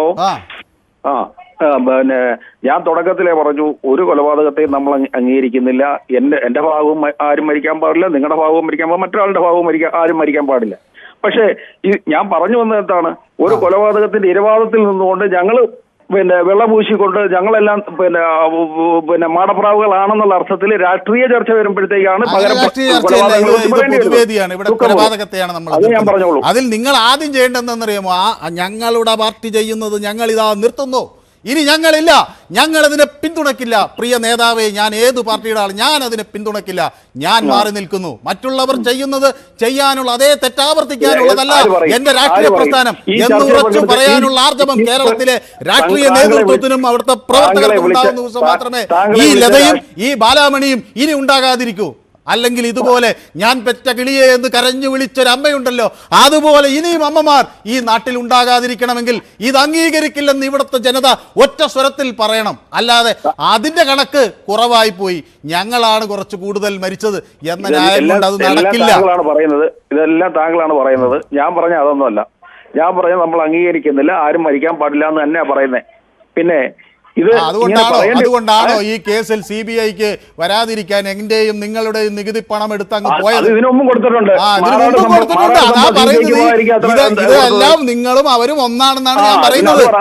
നിങ്ങൾ തിരുത്തു. എനിക്കിപ്പോ നിങ്ങൾ എന്റെ മുന്നിൽ നിന്നാൽ നിങ്ങളോട് തിരുത്താൻ പറയാം, അവരെ കിട്ടുമ്പോൾ അവരോടും പറയുന്നു നിങ്ങളും തിരുത്തു. അതാണ് ഞാൻ പറഞ്ഞത്. അഭിമന്യുവിന്റെ അമ്മയും ലതയും ബാലാമണിയും എല്ലാം അവരുടെ ശബ്ദവും കരച്ചിലും രോദനവും എല്ലാം എനിക്കൊന്നു തന്നെ, നിങ്ങൾക്കത് രണ്ടാണ്. നിങ്ങൾ ഇതിനെ ന്യായീകരിക്കുന്നു. എന്റെ പണമെടുത്ത് ഈ കൊലപാതകങ്ങൾക്ക് വേണ്ടി നിങ്ങൾ സുപ്രീം കോടതിയിൽ പോയതിനെ നിങ്ങൾ ന്യായീകരിക്കുന്നു. എന്നിട്ട് പറയാം അവരും ചെയ്തിട്ടുണ്ടെന്ന്. അവർ ചെയ്തതും തെറ്റ്, നിങ്ങൾ ചെയ്തതും തെറ്റ്. അതെല്ലാം അങ്ങനെ തന്നെയാണ്, അതിലൊരു മാറ്റവുമില്ല. ഇത് മാത്രമല്ല, ഇതിനേക്കാൾ ക്രൂരമായ കൊലപാതകങ്ങളുടെ കഥ ഞാൻ കണ്ണൂരിൽ കുറച്ചു ദിവസം ജോലി ചെയ്താണ്. ഇതിനേക്കാൾ ക്രൂരമായ കൊലപാതകങ്ങളുടെ കഥ എനിക്ക് അവിടുന്ന് നടുക്കുന്നതായിരുന്നു. അത് രാഷ്ട്രീയ പാർട്ടി നോക്കിയൊന്നുമല്ല. KV സുദേശ് എന്നൊരു ചെറുപ്പക്കാരൻ്റെ കഥ ഞാൻ അവിടെ ചെന്ന് കണ്ടതാണ്, അറിഞ്ഞതാണ്. ഒരു ചെറുപ്പക്കാരനെ വീട്ടിൽ കയറി മഴ കൊണ്ട് വെട്ടി കൊന്നു. അത് CPM കാരനാണ്. എനിക്ക് ആ CPM കാരനാണോ എന്നുള്ളതല്ല പ്രശ്നം. അവൻ്റെ മുന്നിൽ, അവൻ്റെ അച്ഛൻ്റെ അമ്മയുടെയൊക്കെ മുന്നിലിട്ട് ഒരു മനുഷ്യനെ മഴ കൊണ്ട് വെട്ടിക്കൊല്ലുക, അതും ക്രൂരതയാണ്. ആ ക്രൂരതയെ എതിർക്കുന്ന അതേ ധാർഷ്ട്യത്തോടുകൂടി, ആ ക്രൂരത ഈ നാട്ടിൽ വേണ്ട എന്ന് പറയുന്ന അതേ വെറുപ്പോടുകൂടി ഞാൻ പറയുന്നു, ഇനി ഒരു കൃപേഷും ശരത്ലാലും ഉണ്ടാക്കാൻ നിങ്ങളും പിന്തുണയ്ക്കരുത്. ഒരു വിട്ടുകൊടുക്കരുത് ഒരു മുന്നണി MLAയും ഇതുപോലൊരു കേസിൽ പ്രതിയാക്കാൻ. ഇതുപോലൊരു കേസിൽ പ്രതിയാകരുതെന്ന് അവരോടും പറയണം. ഇരന്നു വാങ്ങിയതാണെന്ന് പറയുന്ന ആ നേതൃത്വത്തിന് വേണ്ട എന്ന് വെക്കാൻ ഈ നാട്ടിലെ ആളുകൾ തയ്യാറാകണം എന്ന് തന്നെയാണ് എനിക്കും പറയാനുള്ളത്. വ്യക്തമാണ്. ഏതായാലും സമയം അതിക്രമിച്ചു. ഷാജി പത്തനംതിട്ടയിൽ നിന്നാണ് വിളിക്കുന്നത്. ശ്രീ ഷാജി മറ്റൊരു ഷാജിയുമായി ഒരു ദീർഘനേരം തർക്കത്തിലായിപ്പോയി. ഏതായാലും ശ്രീ രവീന്ദ്രൻ തൊടുപുഴയിൽ നിന്നാണോ വിളിക്കുന്നത്? അതെ, യെസ്. ശ്രീ രവീന്ദ്രൻ, നിറമുള്ള കനവുകൾ ഉണ്ടായിരുന്ന മനുഷ്യർ, പ്രണയവും പൂക്കളും ശബ്ദമോഹങ്ങളും ഒക്കെ ഉണ്ടായിരുന്ന മനുഷ്യർ, ആ ശബളമോഹങ്ങൾ എല്ലാം അസ്തമിക്കുന്നത് ഈ രാഷ്ട്രീയ കൊലക്കത്തികൾക്ക് മുന്നിലാണ്. ഞാനിപ്പോൾ അറിയപ്പെടുന്നതിൽ ഒരു 50ഓളം നേതാക്കൾ 3 പാർട്ടിയിൽ എടുത്താൽ ഈ നേതാക്കന്മാർക്കൊക്കെ ആൺമക്കളുണ്ട്. ഇവരാരും ആരുടെയും വെടിയേറ്റോ അല്ലെങ്കിൽ കൊലക്കത്തിക്കിരയായതോ കണ്ടിട്ടില്ല. ഏതെങ്കിലും പാവപ്പെട്ട വീട്ടിലെ ചെറുപ്പക്കാരാണ് എപ്പോഴും ഇതിന് ഇരയായി മാറുന്നത്. അവർ അത് മക്കൾ നേതാക്കളാകുന്നു, പിന്നീട് നേതാക്കളാകുന്നു, അല്ലെങ്കിൽ വലിയ ജോലിക്കാരാകുന്നു, വിദേശത്ത് പോയി പഠിക്കുന്നു, അവരാകുന്നു. അവർക്ക് യാതൊരു കുഴപ്പവുമില്ല. കുടിലിൽ കിടക്കുന്ന പാവപ്പെട്ടവൻ കൊടിയും പിടിച്ച് പൊക്കി അവനെ പ്രേരണ കയറ്റി അവനെ അത് ചെറുപ്പത്തിൽ തന്നെ, അതായത് അവന്റെ ഈ ജീവിതത്തിലെ ഗൗരവം മനസ്സിലാക്കുന്നതിന് മുൻപ് തന്നെ കൗമാര പ്രായത്തിൽ തന്നെ അവനെ ബലിയാടാക്കി ഈ നേതാക്കന്മാര് സുഖിക്കുകയാണ് ചെയ്യുന്നത്. ഇത് മനസ്സിലാക്കാൻ പാവപ്പെട്ട ചെറുപ്പക്കാർക്ക് എന്നും മനസ്സിലാക്കാൻ സാധിക്കുന്നു, അന്നല്ലാണ്ട് ഈ നാട് നന്നാവില്ല. ഞാൻ നേതാക്കന്മാരെക്കാൾ കൂടുതൽ കുറ്റം പറയുന്നത് ഇതിന്റെ ഈ ജനങ്ങൾ ഇത് മനസ്സിലാക്കാതെ പോകുന്നത് എന്തുകൊണ്ടാണെന്ന് ഞാൻ അതാ ഞാൻ പറഞ്ഞ ഇത്രയധികം നേതാക്കന്മാർക്കൊക്കെ ആൺമക്കളുണ്ട്. നമുക്ക് അറിയപ്പെടുന്ന നേതാക്കന്മാരും കൂടെ ഒരു പരിധി വരെ ഒരു കെ കരുണാകരന്റെ പ്രായമുള്ള ആ നേതാക്കന്മാരില്ല. ഇന്നത്തെ ഒരു 10-18 വയസ്സുള്ള മക്കളുള്ള നേതാക്കന്മാരെ വരെ നമുക്കൊന്ന് ചിന്തിച്ചു നോക്കിയാൽ അവരാരും ഇന്ന് വരെ കൊലക്കത്തിക്ക് ഇരയായിട്ടില്ല. ഇരയായത് മുഴുവൻ പാവപ്പെട്ടവന്റെ മക്കൾ. അവന് കള്ളും ഇതും സൗകര്യങ്ങളും മേടിച്ചു കൊടുത്ത് അവനെ മറ്റൊരാളെ കൊല്ലാനായിട്ട് ഇതുമാണ്. പലപ്പോഴും നമുക്കറിയാം മരിക്കപ്പെടുന്നത് എപ്പോഴും കൗമാരക്കാരാണ്. പഴയ 5 പേര് വെടിവെപ്പിലും മരിച്ച പുഷ്പൻ അന്ന് ഇപ്പോഴാണ് അദ്ദേഹം മരിച്ചെങ്കിലും അദ്ദേഹം ചെറുപ്പത്തിലാണ് ആ പരിപാടിക്ക് പോയത്. ആ സ്വാശ്രയ പ്രശ്നം ഇന്ന് എന്തായി മാറി? അപ്പൊ രാഷ്ട്രീയക്കാരുടെ വഞ്ചന, അവർക്ക് സൗകര്യപ്രദമായ രീതിയിൽ കാര്യങ്ങളെ മാറ്റിത്തിരിക്കുന്നു. ഇത് സമൂഹം എന്ന് മനസ്സിലാക്കുന്നു അന്ന് മാത്രമേ നമ്മുടെ നാട് നന്നാവുള്ളൂ. യെസ്, വ്യക്തമാണ് താങ്കളുടെ അഭിപ്രായം, കൃത്യമാണ്. ഒരു പ്രേക്ഷകൻ രഘുനന്ദനൻ തിരുമുല്ലവാരത്തുനിന്ന് നമുക്ക് നമ്മുടെ പൊതുവേദിയുടെ യൂട്യൂബിൽ കുറിക്കുന്നു. ഒരു രാഷ്ട്രീയ പാർട്ടിക്കും കൊലപാതകം അഭികാമ്യമല്ല, ഒരാളുടെ ജീവനെടുക്കുന്ന ഒരു രാഷ്ട്രീയ പ്രവർത്തനം നല്ലതല്ല എന്ന് ശ്രീ രഘുനന്ദൻ തിരുമുല്ലവാരം പറയുന്നു. രഘുനന്ദൻ്റെ വാക്കുകൾ കൃത്യമാണ്. അതൊരു രാഷ്ട്രീയ പാർട്ടിയല്ല, എല്ലാ രാഷ്ട്രീയ പാർട്ടികളിലും ചിലർ കുറേ കൂടുന്നു, ചിലർ അത്ര കണ്ടെത്തുന്നില്ല എന്ന പ്രശ്നമുണ്ട്. അവരത് എണ്ണം കൂട്ടാനുള്ള ശ്രമം നടത്തുന്നതായൊക്കെയാണ് നമുക്ക് തോന്നുന്നത്. ഏതായാലും ആ രാഷ്ട്രീയ കൊലപാതകങ്ങൾ ആര് നടത്തിയാലും അത് നഷ്ടമാകുന്നത് കേരളത്തിലെ പാവപ്പെട്ട വിദ്യാർത്ഥികൾ, അതുപോലെ നിഷ്കളങ്കരായ മനുഷ്യർ, അവരാണ് ഈ കത്തികൾക്ക് ഇരയാകുന്നത്. ശ്രീ തോമസ് KC നമ്മുടെ ഒരു സ്ഥിരം പ്രേക്ഷകനാണ്. അദ്ദേഹം എന്നോട് ചോദിക്കുന്ന ഒരു സോഡ കുടിക്കാമോ എന്നാണ്. ഒരുപക്ഷെ എൻ്റെ ഈ ഉച്ചത്തിലുള്ള ബഹളം കേട്ടായിരിക്കും ശ്രീ തോമസ് KC ചോദിക്കുന്ന ഒരു സോഡ കുടിക്കാമോ എന്ന്. ഒരു ഫുൾ ജാർ സോഡ തന്നെ ഇങ്ങനെയുള്ള പ്രതികരണങ്ങൾക്ക് മറുപടി പറയുമ്പോൾ കുടിക്കേണ്ടി വരും എന്ന കാര്യം തർക്കമില്ല. ഏതായാലും തോമസ് KCക്ക് എൻ്റെ അഭിനന്ദനങ്ങൾ. എൻ്റെ ആരോഗ്യം ശ്രദ്ധിക്കണമെന്ന് അദ്ദേഹം പറഞ്ഞതിൽ ഞാനും സന്തുഷ്ടനാണ്. ദീപു തിരുവനന്തപുരത്ത് നിന്ന് ചേരുകയാണ്. ദീപുവിനെ ഒരു പ്രേക്ഷകൻ ഇന്ന് എതിർത്തു, പക്ഷേ ഞാനത് തിരുത്തിയിട്ടുണ്ട്. ദീപു ഇത് തുടർന്ന് പറയാതിരിക്കാൻ വേണ്ടിയാണ് ഞാൻ ആദ്യമേ പറഞ്ഞത്. അതെ മനു, ഈ വിഷയത്തെ ഞാൻ ഇവിടുത്തെ പ്രേക്ഷകർ സംസാരിച്ചതിൽ കൂടെ നമുക്ക് സംസാരിക്കാം. നമ്മൾ വേറെ വിഷയത്തിലേക്ക് പോകണ്ടല്ലോ. അതായത് രവീന്ദ്രൻ തൃശ്ശൂർ എന്നുള്ളത് രവീന്ദ്രൻ തൊടുപുഴയായപ്പോ തൊടുപുഴ എന്നുള്ള പേര് മാറ്റി വിളിച്ചപ്പം അദ്ദേഹം മാന്യമായിട്ട് സംസാരിക്കുന്നു. തൃശ്ശൂരുള്ള രവീന്ദ്രനെ സംബന്ധിച്ചിടത്തോളം ഇവിടെ കിരൺകുമാറിനെ എടോ പോടോ എന്ന് തെറിയൊക്കെ വിളിക്കാം. അപ്പൊ അവർക്കുണ്ടാകുന്ന ആ ദേഷ്യവും ഇതും ഈ കൊലപാതകത്തിന് തുല്യമാണ്. എന്റെ തലതല്ലി പൊളിക്കണം എന്ന് പറഞ്ഞിട്ടുള്ള ആളുണ്ട്. എന്തിനാണ് ഞാനിവിടെ സംസാരിക്കുന്നതുകൊണ്ട് അവരാണ് ഇവിടെ വന്ന് മാലാഖ ചമയുന്നത്. പിന്നെ ഈ വിഷയത്തിൽ മനു എടുത്തിട്ടുള്ള ഡബിൾ സ്റ്റാൻഡേർഡ് ഞാനൊന്ന് പറഞ്ഞോട്ടെ, മനു ദേഷ്യപ്പെടരുത്. ഒന്ന് ഷാജി കൊല്ലം വിളിച്ചു, ബിനോയ് കൊല്ലം വിളിച്ചു. രണ്ടും കൊല്ലക്കാരാ വിളിച്ചത്. ബിനോയ് കൊല്ലം കോൺഗ്രസ്സുകാരനാണ്. അദ്ദേഹം തന്നെ പറഞ്ഞു, അദ്ദേഹം ആവശ്യത്തിന് പറഞ്ഞു. മനു ഒന്നുമേ മിണ്ടിയില്ല. അദ്ദേഹം പിന്നെ എന്താ പറയാ വെള്ളരിപ്രാവിനെ പോലെ സംസാരിക്കുകയായിരുന്നു. കൊലപാതകങ്ങളെയും യോജിക്കുന്നില്ല എന്ന് പറഞ്ഞു. അതുപോലെയാണോ ഷാജിയോട് ഇടപെട്ടത്? നോക്കൂ, ഇതാണ് വിഷയം മനു. അതില് ആ വിഷയത്തിൽ ഒരു ഡബിൾ സ്റ്റാൻഡേർഡും ഇല്ല. ഞാൻ പറഞ്ഞല്ലോ, കേൾക്കുന്നവർ തീരുമാനിച്ചോട്ടെ. പക്ഷേ അതിൽ എനിക്കൊരു ഡബിൾ സ്റ്റാൻഡേർഡും ഇല്ല. കൃപേഷിന്റെ വീട്ടിൽ ചെന്ന അതേ അവസ്ഥ തന്നെയാണ് ധീരജിന്റെ വീട്ടിലെത്തിയപ്പോഴും എനിക്കുണ്ടായത്. അവിടെ കണ്ടതും അതേ മനുഷ്യർ തന്നെ, അതേ അമ്മ തന്നെ. ആ അമ്മയ്ക്കൊരു മുഖം, ഈ അമ്മയ്ക്ക് അതേ മുഖം. ആ ഇടപെട്ട രീതിയാണ് മനു, ആ ഇടപെട്ട രീതി.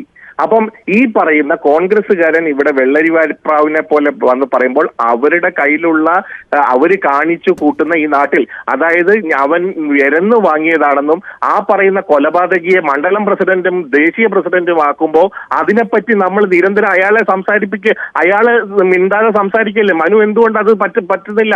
അല്ലെങ്കിൽ ഈ ഒരു ആവേശം അവിടെ വന്നില്ല? ഇതാണ് പ്രശ്നം. നോക്ക്, ഈ ഒരു വിഷയത്തെ എടുക്കുന്നു. ഇന്ന് ഇത് സംസാരിക്കേണ്ട വിഷയം തന്നെയാണ്. പക്ഷെ ഷിബിൻ എന്ന് പറയുന്ന ഒരു പയ്യൻ മരിച്ചു. ആ പയ്യൻ കൊന്നു, ലീഗുകാർ കൊന്നു. എന്നിട്ട് ആ കൊലപാതകളെ ഉമ്മൻചാണ്ടിയുടെ കാലത്ത് വെറുതെ വിട്ടു. വെറുതെ വിടുക മാത്രമല്ല ചെയ്തത്, അവർക്ക് നഷ്ടപരിഹാരവും കൊടുത്തു എന്നുള്ളതാണ്. എന്നിട്ട് ഇപ്പൊ ആ കേസിന്റെ വാദം പൂർത്തിയായി. അവരെ വീണ്ടും ജയിലിലാക്കി. 1-ാം പ്രതി വിദേശത്തുമാണ്. ഈ പൈസ കൊടുത്തത് ആരാ? ഉമ്മൻചാണ്ടി അല്ലേ? അപ്പൊ അങ്ങനെ പ്രതിയായവരെ രക്ഷിക്കാൻ പൈസയും കൊടുക്കുന്ന ഒരു പാർട്ടിയുടെ ഭാഗമായി നിന്ന ബിനോയ് കൊല്ലത്തിന് മനുവിനൊന്നും പറയാനില്ല. അല്ലെങ്കിൽ അവിടെ എന്തെങ്കിലും പറഞ്ഞു എന്ന് വരുത്തുന്നു. ഇവിടെ ഷാജിയെ ആക്രമിക്കുന്നു. ശരി, അവിടെ നിൽക്കട്ടെ. ഈ കേസില് പിന്നെ കേരള പോലീസും അന്വേഷിച്ചു. ഒരു ഘട്ടം വരെ അവർ അന്വേഷിച്ചു. പ്രതികളെ അറസ്റ്റ് ചെയ്തു. 14 പ്രതികൾ ഉണ്ടായിരുന്നു അവരുടെ കുറ്റപത്രത്തില്. പുനരന്വേഷണം ഉണ്ടായിരുന്നു. അപ്പോഴാണ് CBIക്ക് കൊടുക്കണമെന്ന് പറഞ്ഞത്. CBIക്ക് കൊടുക്കാൻ പോകും. ഈ സർക്കാരിന് CBI കുറിച്ചൊരു ധാരണയുണ്ട്. എന്താണ് CBI ചെയ്യാൻ പോകുന്നതെന്ന് വ്യക്തമായിട്ടുള്ള അറിവുള്ളൊരു സർക്കാരാണ്. അതിനെതിരെ പോലീസിന്റെ റിപ്പോർട്ടിനനുസരിച്ച് നിന്നു. അപ്പൊ എന്തായിരുന്നു ഇവിടുത്തെ ചർച്ച? ഇതാ പ്രതികൾക്ക് വേണ്ടി വാദിക്കാനാണ് സർക്കാർ പണം കൊടുത്തത്. ആ സർക്കാരിന്റെ പോലീസിന്റെ കുറ്റപത്രത്തിന് എതിരായിട്ട് CBIയെ കൊണ്ടുവരണമെന്ന് പറഞ്ഞുകൊണ്ട് കോടതി പോയി. അത് വിമർശന വിധേയമാക്കാം, കുഴപ്പമൊന്നുമില്ല. പക്ഷേ കൊള്ളാം. ദീപ് വളരെ ശക്തമായി പറയുന്നു, ഞാൻ കോൺഗ്രസ്സുകാർ വിളിക്കുമ്പോൾ വളരെ ശാന്തനായി നിന്നു.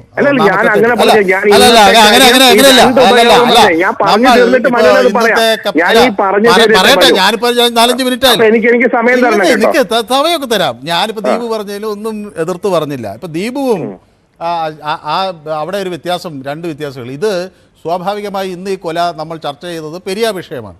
പെരിയ വിഷയത്തിൽ ഒരാൾ പറയുകയാണ്, ഈ അഭിപ്രായം പറയുമ്പോൾ സ്വാഭാവികമായും ആ അഭിപ്രായത്തോട് പെരിയയിൽ സംഭവം വെച്ച് യോജിക്കുന്നു. പക്ഷേ അതുകൊണ്ട് കോൺഗ്രസ് ചെയ്ത ഒരു കുറ്റത്തെയും അയാൾ ന്യായീകരിക്കാൻ ശ്രമിച്ചിരുന്നെങ്കിൽ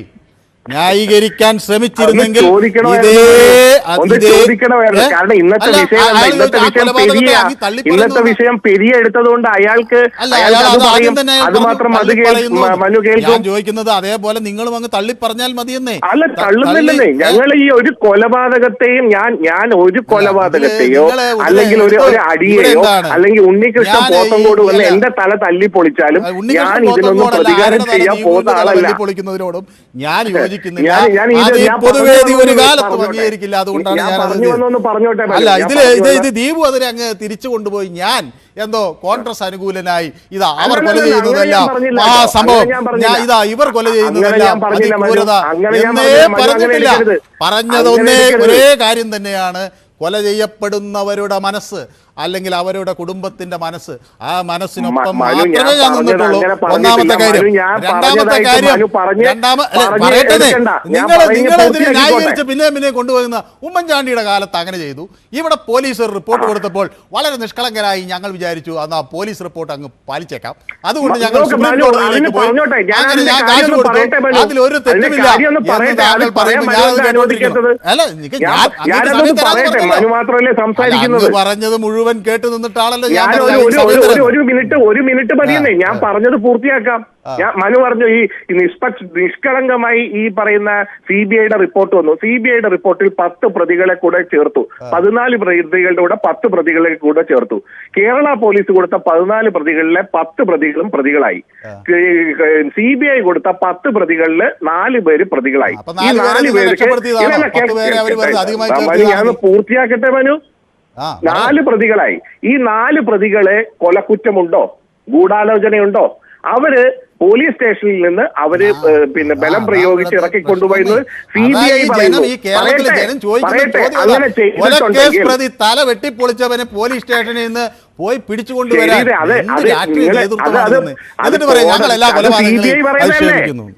CBI പറയുന്നതല്ലേ. CBI പറയട്ടെ. ഹലോ, CBI അത് പറഞ്ഞോട്ടെ. CBI അത് പറഞ്ഞോട്ടെ. അത് കോടതികളിൽ, ഇനിയുള്ള കോടതികളിൽ ബോധിപ്പിക്കാമല്ലോ. ഇനിയുള്ള കോടതികളിൽ ബോധിപ്പിക്കാമല്ലോ. പക്ഷെ അപ്പോഴും കൊലപാതകം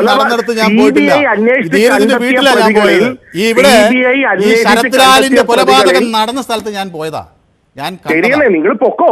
പക്ഷേ ഞാൻ പറഞ്ഞത് CBI അന്വേഷിച്ച് കണ്ടെത്തിയ പ്രതികളിൽ എനിക്കൊരു കാരണവശാലും ഒരിക്കലും വിശ്വസിക്കാൻ കഴിയാത്ത ഒരു കാര്യമുണ്ട്. രണ്ട് ചെറുപ്പക്കാർ ബൈക്കിൽ ഇങ്ങനെ രാത്രി പോകുമ്പോൾ ഒരു സംഘം ആളുകൾ വരുന്നു. ആ ബൈക്ക് ഇഷ്ടപ്പെടാത്തതുകൊണ്ട് അവരെ വെട്ടിക്കൊന്നു എന്നൊന്നും ഞാൻ വിചാരിക്കുന്നില്ല. അതിന് പുറകിലുള്ള രാഷ്ട്രീയ പ്ലാനിങ് എന്തായിരുന്നുവെന്നും അതിന്റെ ആയുധം എവിടെ നിന്ന് കണ്ടെടുത്തുവെന്നും അനുവദിക്കാൻ പക്ഷെ എനിക്ക് കൊലപാതകങ്ങളോട് വെറുപ്പാണ്. അത് തന്നെ അതിന്റെ പ്രശ്നം. എല്ലാ രാഷ്ട്രീയ പാർട്ടികൾ ചെയ്യുന്ന കൊലപാതകങ്ങളോടും വെറുപ്പാണ്. എനിക്ക് കരയുന്ന അമ്മമാരുടെ കണ്ണീര് കാണാത്ത ഒരു രാഷ്ട്രീയ നേതൃത്വത്തോടും യോജിപ്പില്ല. അതിന്റെ മുകളിലേക്ക് കയറിയിരുന്ന് എന്ത് ന്യായീകരണം നടത്തുന്നതിനോടും യോജിപ്പില്ല.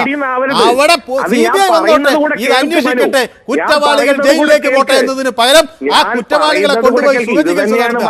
എന്നിട്ട് ജില്ലാ ആയുർവേദ ആശുപത്രിയിൽ ഒരു മെഡിക്കൽ ബോർഡ് രൂപീകരിച്ച് ആരും കാണാതെ കൊണ്ടുപോയി സുഖചികിത്സ നടത്തുക. കുറ്റവാളികളുടെ ബന്ധുക്കൾക്ക് നിയമനം നൽകുക, അനധികൃതമായി കല്യാണം നടത്തി കൊടുക്കുക. എന്നിട്ട് പറയും ഞങ്ങൾ എല്ലാത്തിനെയും അവഗണിക്കുന്നു. എന്താ അവർ ചെയ്യുന്നതിനെ പറയാത്തതെന്ന്? ആദ്യം എല്ലാവരും നിർത്തണം. ഇത് ഉമ്മൻചാണ്ടി ചെയ്താലും നിങ്ങൾ ചെയ്താലും ആര് ചെയ്താലും ഇതിനൊരു ന്യായീകരണവുമില്ല. രാഷ്ട്രീയ കേരളം ഇത് അങ്ങേയറ്റം വെറുക്കുന്നു. ഈ കൊലപാതകങ്ങളല്ല ഈ നാടിനാവശ്യം.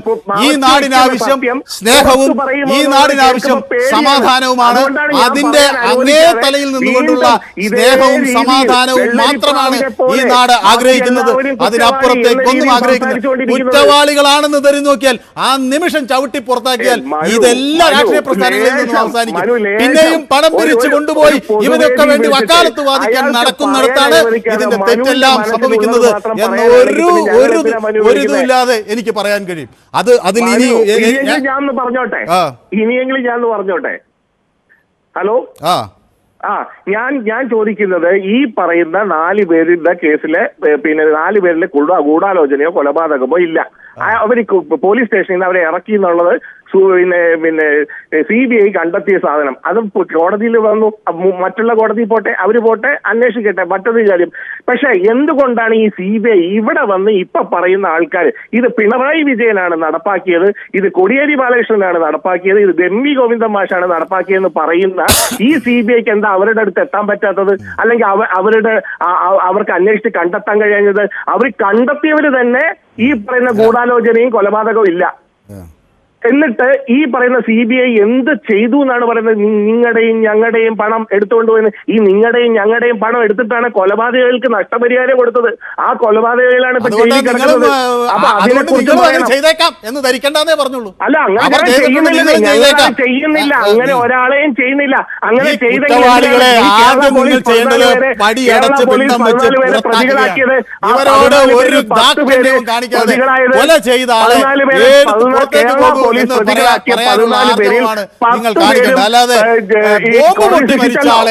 അങ്ങനെ എന്താ രക്തസാക്ഷി ദിനം ആചരിക്കുക എന്ത് രാഷ്ട്രീയമാണെന്ന് എനിക്ക് മനസ്സിലാവുന്നില്ല. യെസ്, വളരെ നന്ദി ദീപു. രാജു എന്നൊരു പ്രേക്ഷകൻ കാത്തു നിൽക്കുന്നതുകൊണ്ടാണ്. ഏതായാലും ദീപുവിന് പറയാനുള്ളതും പറഞ്ഞു, എനിക്ക് പറയാനുള്ളതും പറഞ്ഞു. ജനം തീരുമാനിക്കട്ടെ. രാജു തൃശ്ശൂരിൽ നിന്ന് ജോസഫ് എവിടുന്നാണ് വിളിക്കുന്നത്? ശ്രീ ജോസഫ് എറണാകുളം. ശ്രീ ജോസഫ് എറണാകുളത്ത് എവിടെ നിന്നാണ് വിളിക്കുന്നത്? കൊച്ചി. ഫോർട്ട് കൊച്ചിയിൽ നിന്ന് കഴിഞ്ഞ ദിവസം എന്നോട് സംസാരിച്ചു ജോസഫ്. ഞാൻ ഓർക്കുന്നു, അവിടെ ക്രിസ്മസ് ആഘോഷം വിപുലമായി നടക്കുന്നു എന്ന് എന്നോട് പറഞ്ഞു, അല്ലേ? അതെ സാർ.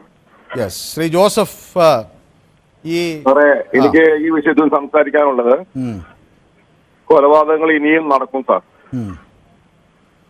അത് തടയാൻ ഒരു വഴിയും കാണുന്നില്ലേ ജോസഫ്? ഇല്ല, ഞാൻ കാണുന്ന എന്റെ ഒരു കാഴ്ചപ്പാട് എന്ന് വെച്ചാല് രാഷ്ട്രീയ പ്രവർത്തന സ്വാതന്ത്ര്യം ഇവിടെ കിട്ടുന്നില്ല, കൊടുക്കുന്നില്ല. ആര്? CPM. ഒരു രാഷ്ട്രീയ പ്രവർത്തനത്തിന്റെ ആദ്യ പടിയാണ് അതാത് ജംഗ്ഷനിൽ കൊടിമരം വെക്കുക എന്നുള്ളത്. ആ കൊടിമരം വെക്കാൻ പോലും ഇവര് സമ്മതിക്കില്ല. അതിന് ഏറ്റവും വലിയ ഉദാഹരണമാണ് കലാലയ രാഷ്ട്രീയത്തിൽ സംഭവിച്ചുകൊണ്ടിരിക്കുന്നത്. ഇവരുടെ കുഞ്ഞാടുകൾ എന്ന് പറയുന്ന SFIക്കാര് ഇവര് തുടങ്ങി വെക്കുന്നു മറ്റു രാഷ്ട്രീയ പ്രവർത്തകർ, മറ്റേത് രാഷ്ട്രീയ പാർട്ടി. AISFന്റെ പ്രവർത്തകയെ നാവിക്ക് ചവിട്ടിയിട്ടുള്ള നേതാവ് ഇന്ന് CPMന്റെ പ്രതിനിധിയായിട്ട് TV ചാനലിൽ വന്നുകൊണ്ടിരിക്കുകയാണ്.